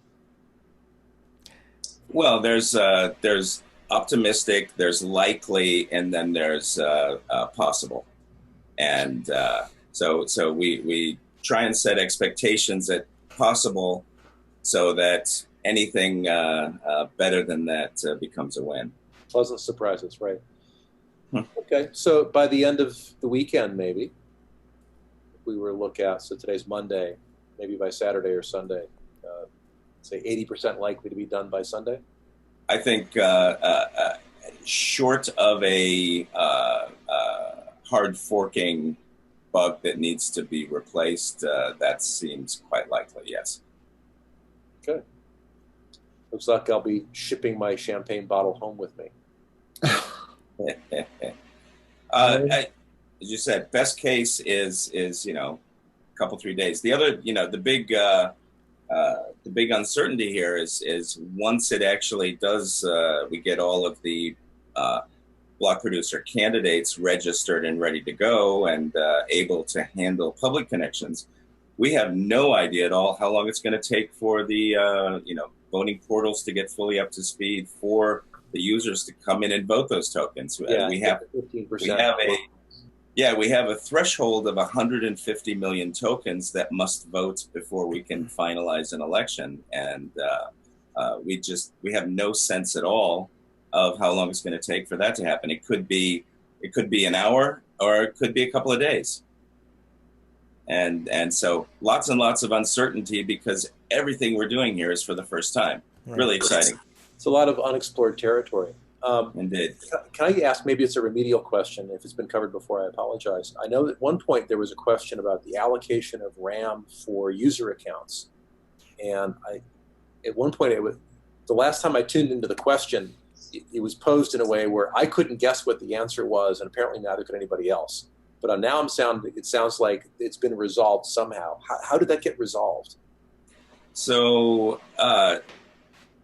there was actually, because of the way RAM is priced with the Bancor algorithm that's included in the EOSIO software. Right. There's actually, it creates a problem if you just create new accounts based on the ERC20 token snapshots. Every account you add very modestly increases the price of RAM so that the next account you add costs a little bit more. Well, if you just follow the algorithms straight up and you add all of the accounts from the ERC20 contracts, you'll end up costing that RAM out at about 20,000 EOS. And there's not an extra 20,000 EOS lying around to and make it all back. Correct, there is not. So in our injection process, what we've done is we've intentionally forced a lower price on the RAM during that injection. So we set the price at something very low, and we pay for it out of the system contract. And then at the end of that process, we just end up with 2 or 3 EOS of extra has been created into the system contract, and that's so we don't allow it to float up by the Bancor algorithm usually. Gotcha. Okay. So it sounds like you've found a clever and reasonable workaround to the extent it's a workaround. We would have preferred functionality so we could have just set it to 0, but we also didn't want to do anything that would have potentially broken or sit there untested. So sure, of course, we thought that was a pretty acceptable level of inflation to handle for it, and those can be burned and so be completely gone. If somebody asks for their 3 EOS back, I guess we can take it out of a worker proposal sometime in the next 12 months. Reimburse whoever had to front that 2 EOS. Jem, thanks for that update. It sounds like you're, you know a lot about this space. What do you have in mind for the future? What are you looking forward to in the next weeks and months with EOS? Oh, yeah. My personal interest is all about dApps and particularly how we bring blockchain type functionality, which we can get from EOS, which means, very low latency, very high very rapid finalization time, and zero cost transactions. To me, it means we can now bring blockchain transactions to the retail level in developing countries. My personal passion here is I want to bring financial services to the unbanked in developing countries. And these are hurdles, rapidity and the low friction with low transaction fees. These are the keys. And so given that, my efforts after this are going to be entirely focused on building out novel dApps in developing countries. Awesome. I'm glad I got to hear that. I have to drop out. Thank you all for having me on. Thank you, Thomas. Thank you. Thanks, Thomas. See you again soon, I'm sure. Thanks, Thomas. Okay, take care. Yeah, and Jem, that's what I admire about you is you're building as many blocks as you need to get to your end goal, which is that project for banking the unbanked. I remember talking to you about that. Do you want to provide any more background or information for the community? A lot of folks are asking about you because they're seeing that you know a tremendous amount about EOS and what's going on here. So, and the incredibly cool hat, obviously, and that too. Yeah, this is entirely from Shannon. So I'm so thankful. I always wanted a hat like this, and so it's the first one I had. So I'm like a kid in a candy store with it. So.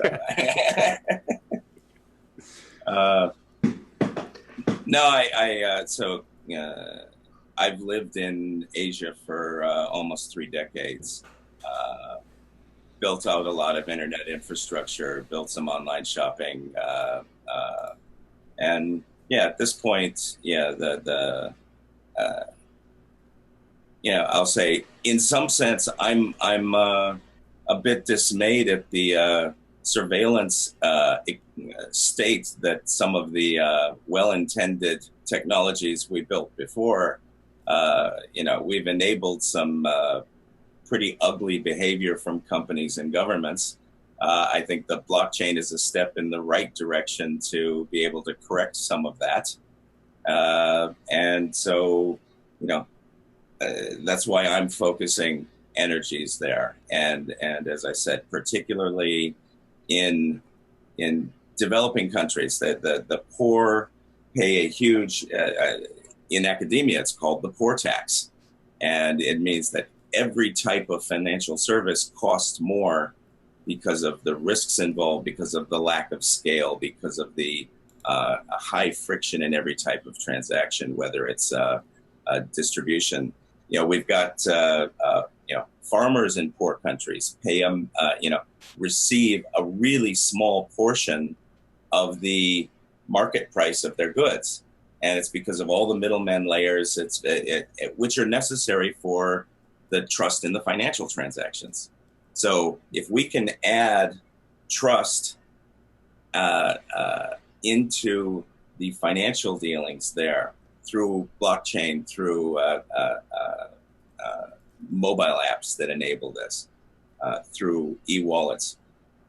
We can cut out a lot of that inefficiency and bring more of the wealth to the people that are actually creating the goods, whether it be, you know, the farmer, the factory worker, or the service provider.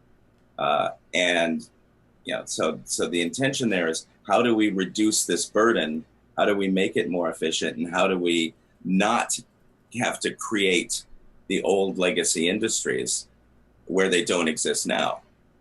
You know, Cambodia, for instance, I'm pretty familiar with. We've got, you know, nearly 95% unbanked. It's most employees still receive their salary in cash. And what a huge opportunity to move some of that into an electronic system, but not necessarily a traditional bank with all of the overhead there. So we're in discussions. How do we do this in a way that matches the regulators' requirements, but also matches the real social behavior there? So yeah, that's my real driving interest and force behind this is how do we bring this to you know, 1 billion people. Very much. You know, Jim is our secret weapon. Secret weapon, okay. Yeah. For the Ghostbusters / EOS Core group. Yes. He's Venkman. The Ghostbusters. You like totally just caught how old everyone was right there. Like, right, exactly. That was the divide right there, the Venkman divide right there. Like, stopped it. Who's Slimer? Remember the Slimer guy? I just want to say it's great that, you know, Jim has a wealth of knowledge and expertise that he accumulated through his experience. That you only, you know, it takes a lifetime to achieve that level, right? And you know, him coming in and sharing it with us and really helping out us to do it in the most, you know, efficient and secure manner. It's critically important, right? So again, I mean, I'm saying security is important every time on every call, but Jim kind of helped to reiterate that message to the whole community. Thank you. Cool. Well, yeah, thank you guys very much. And of course, anything else? We also, I think you guys, EOS Tribe, you have something you wanted to share too, right? Yeah, I was supposed to demo the voting portal to kind of accent what, you know, Eugene had actually presented today. So if I go ahead and share my screen. Yeah, sure. Go ahead. I'd like to say a special thank you to Jem. He had to run, but thanks to him for coming on. Yeah, thanks, Jem. Okay, let me know when y'all can see that. Okay. Yeah. All right. So this is obviously the EOS portal that the community has been working on, NS James and many of the development team that has kind of worked hard to push this out for the launch. So it's all ready. This is basically where this area right here is where you will select the actual chain. And that's where you would put in the URL. And the logic with that, I wanted to explain that in more detail because there was some questioning as to, you know, why would we do that? Why would we just automatically select the chain? And this has been up for debate over the last week. It's like, we can't make the decision of which chain you choose to vote on. So that's why we have that like there, whatever chain you want to vote on, put that URL in there, that will redirect you. Obviously there are no chains live right now. When you actually enter in that URL, there'll be a list of BPs. I would advise that everyone who uses this to actually use Scatter. What does that do, Steve? Scatter to interface with it. Excuse me? This right here? Yeah. That was just basically people have preference. My initial mock-up and design for this was like a dark theme like this with just these light blues. It was very almost identical to this.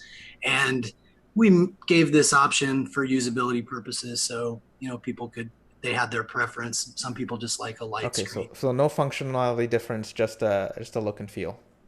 Yeah, just look and feel. It doesn't change anything. That does not affect anything. So multi-language support, they've done a great job. And this kind of, obviously the help tab can walk you through.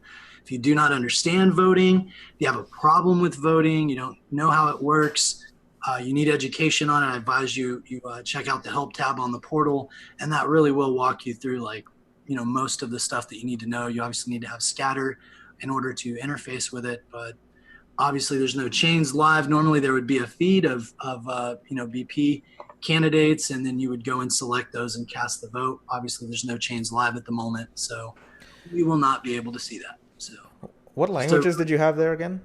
Just to recap. Excuse me? What languages was the...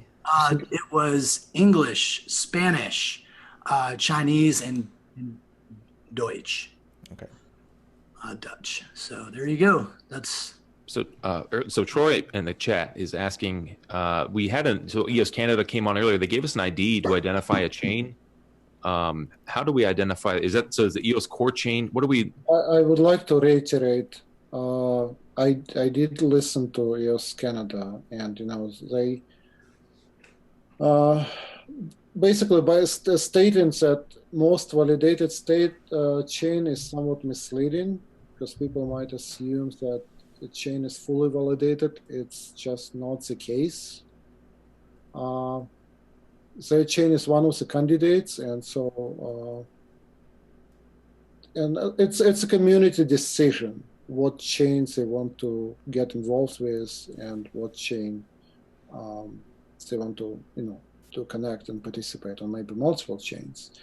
But reality is today no chain is fully validated.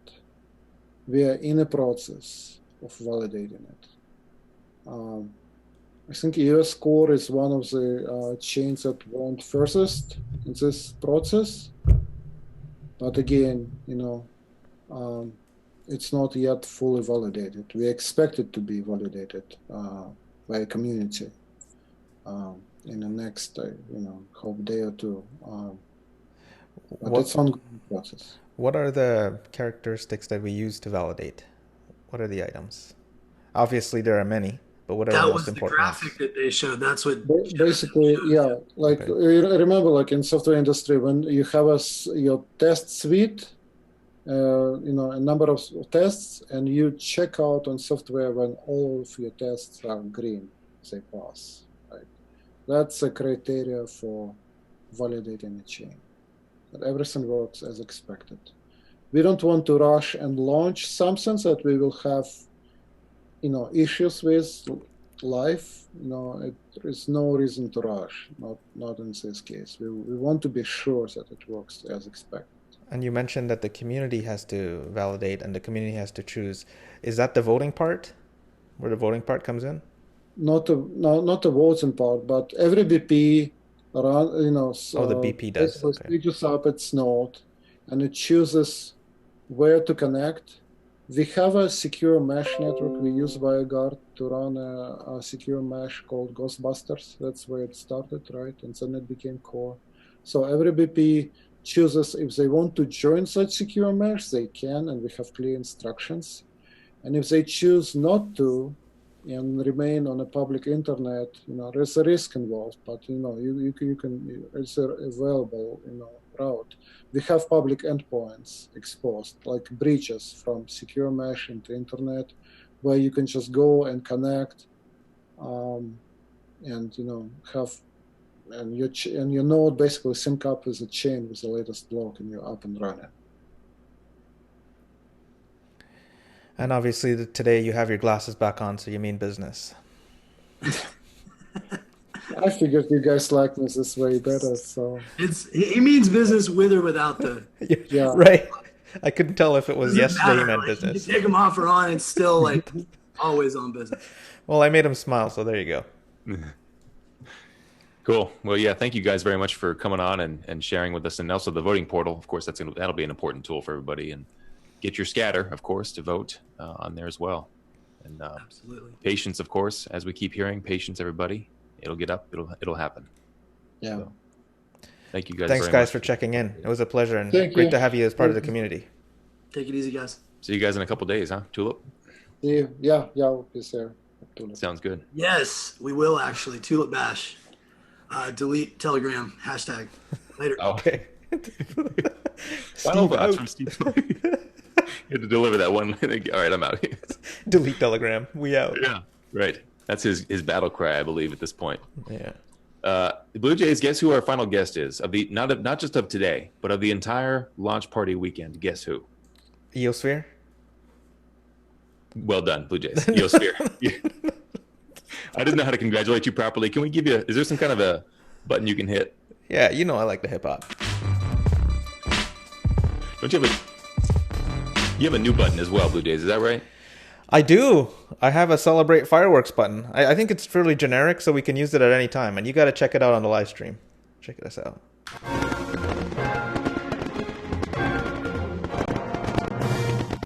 I'm not sure what's going on right now. Oh, I played the celebration button. You can. It's delayed on the live stream, so you can see it. Oh yeah, okay. So we just celebrated something. What did we celebrate, Blue? Go EOS. We got some progress today. So there you go.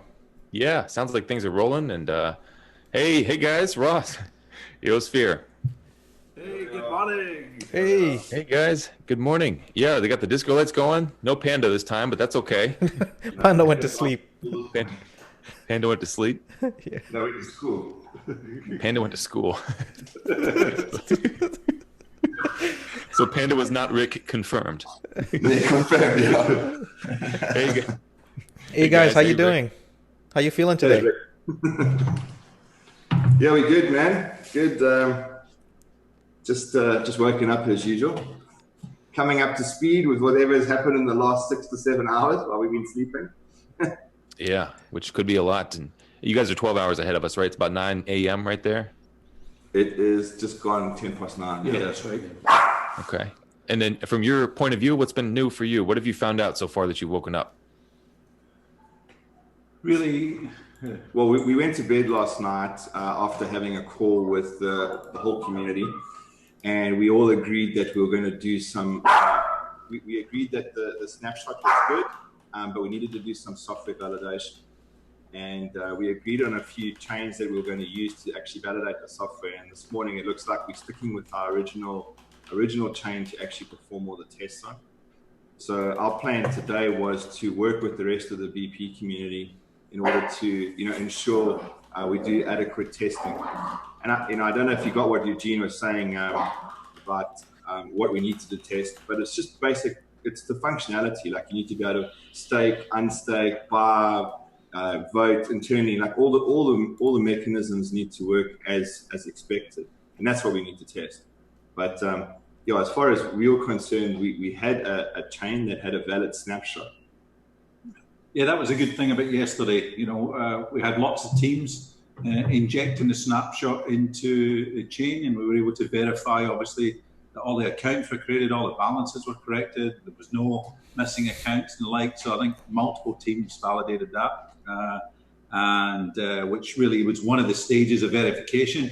Today, it's all about doing our own independent testing. So each BP, each team, again, doing independent testing on functionality and reporting back to our peers the success or if there's any issues with those tests, again, so that we can get multiple independent teams to say, yep, we've run these tests, these are all great, which potentially allow us to unlock the key to the next stage of validation. So we're just going to have a busy day today in terms of performing that functionality. But as you can appreciate, the test environments that we need to be able to do end-to-end testing and all the different test cases are unique. We need to be able to have the chain fully functional. So the 15% threshold, the 3-day unstaking. We need to have a test chain that allows us to actually perform those tests. Yeah, we can't wait 3 days, obviously. We need to perform transactions. Yeah, that's right. Yeah,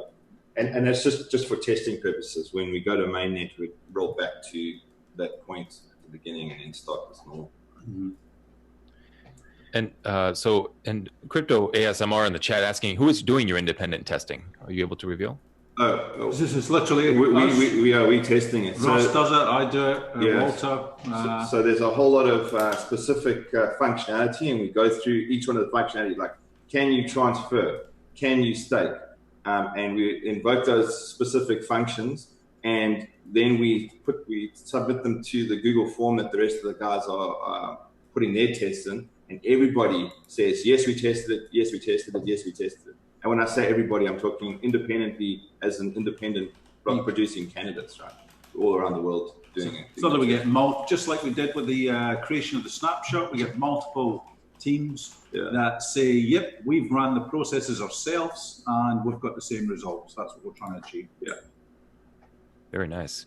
Yeah, and I don't know if you guys just saw it, Rick, especially, you know, we just had Jem on the line and he was wearing Shannon's hat.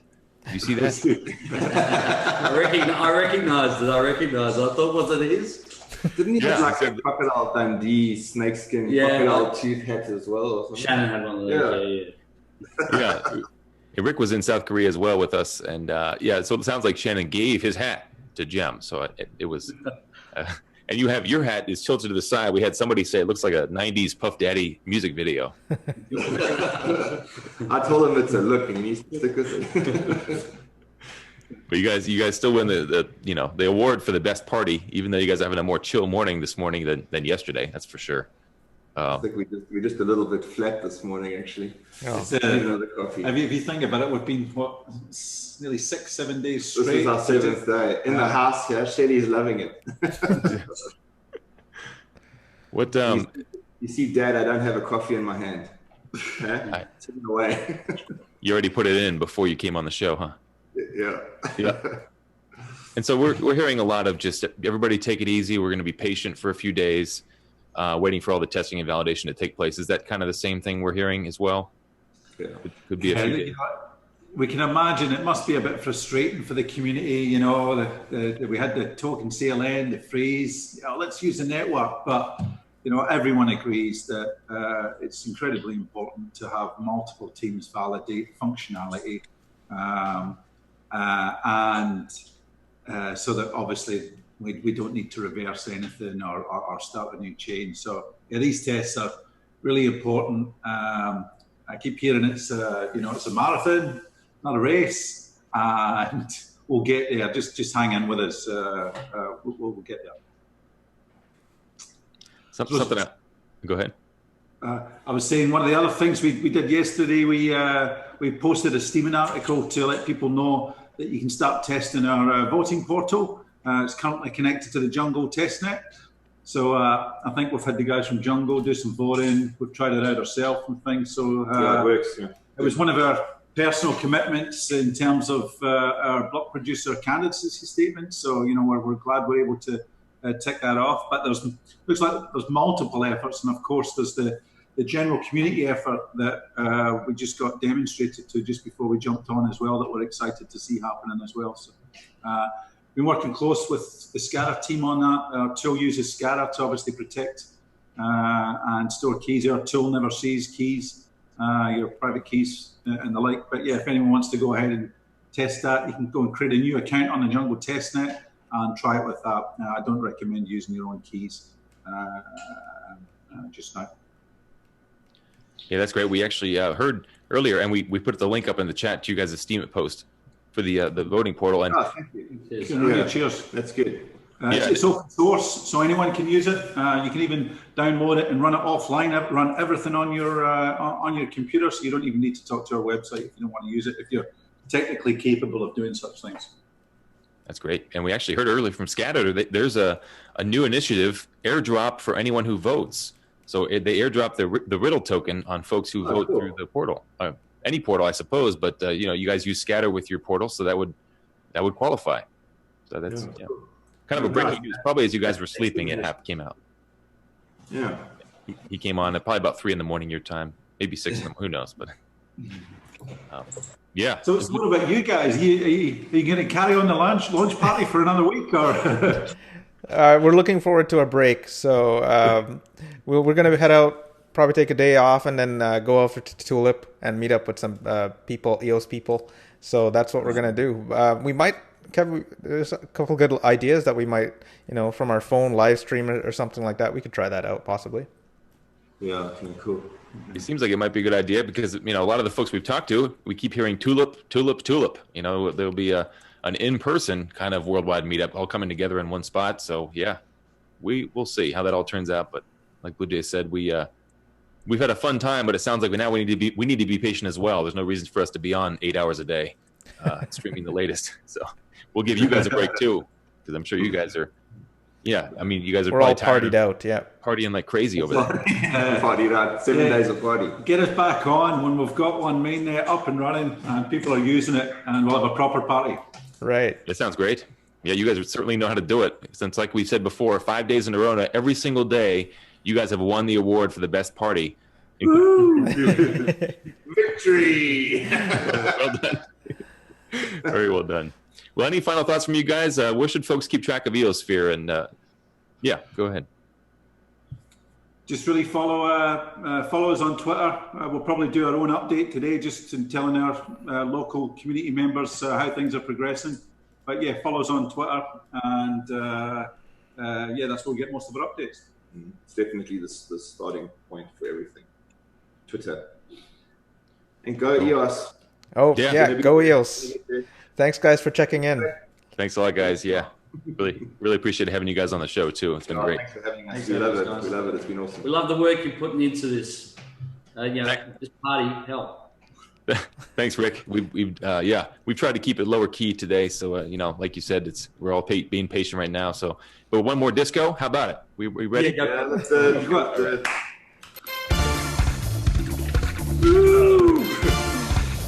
Yeah, there we go. Thanks, guys. We gotta give everybody something once in a while. A little bit of disco. Doesn't hurt. All right, guys. Well, thanks. We'll see you guys hopefully sometime after lunch, huh? Some point. Cheers. Cool. Cheers, guys. Thanks. Bye. Bye.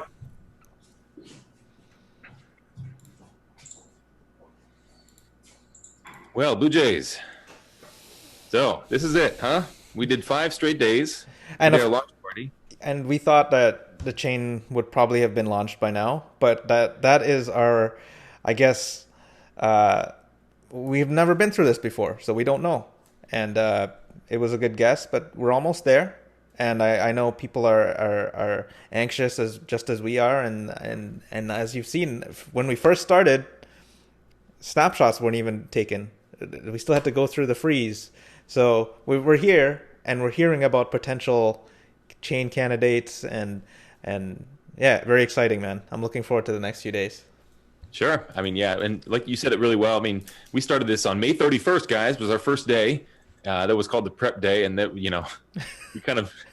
we're known for our early celebrations, I suppose, at this point. Probably that qualifies. But then also the snapshot itself that happened on Saturday, which was our day 3. We celebrated an hour early on that one too. Or no, was that day 2? These days they're running together. Yeah, I don't remember the last few days, to be honest. All I know is we've been online a lot. It's been amazing, guys. We want to say a special thank you just to everybody, all the guests, everyone that's come on, talked to us, the community, everyone that's watched and followed along. It's been an incredible weekend. I mean, truly, thank you guys. If we didn't have all the guests on, if we didn't have you guys, it would be very boring. It'd be Blue Jays and I, just talking to each other. But I mean, really, it's been, bringing everybody together around the world into this is just the first step, right? And we'll do a lot of this online because, of course, EOS, that's what it's all about. But really, we recommend go to a physical meetup if you can. Meet everybody, shake their hand, get to know them a little bit as best you can. Of course, chat on Telegram as well is a good way to start. This is a worldwide community, truly. And, also, finally, we should mention Guatemala as well, Blue Jays. The donation drive, we're hoping some folks can sort of chip in and help out there. As we mentioned earlier this weekend, we've had Jose from EOS Miso in Guatemala. He's been on all weekend long with us, in and out. And he was showing us some volcanic activity yesterday, and then later that day it erupted. And it's turned into a crisis in Guatemala, unfortunately. And we'll post the link in the chat as well for everybody to donate and help out more. Yes, I can throw that up once a little bit more over here. And speaking of which, Top K-Pop, who works behind the scenes, has put together this awesome stream with all the graphics and all the sound effects, and we'd like to thank her as well. Yes, absolutely. Thank you, Top K-Pop. All these great disco ball, the hip-hop, everything else. Blue Jays, let's get some final thoughts, Blue Jays, before we head out for end of launch stream. So yeah, final thoughts. Let's do a pre-celebration for what's about to come, Kevin, with the new graphic of celebration and fireworks. So let's do that right now.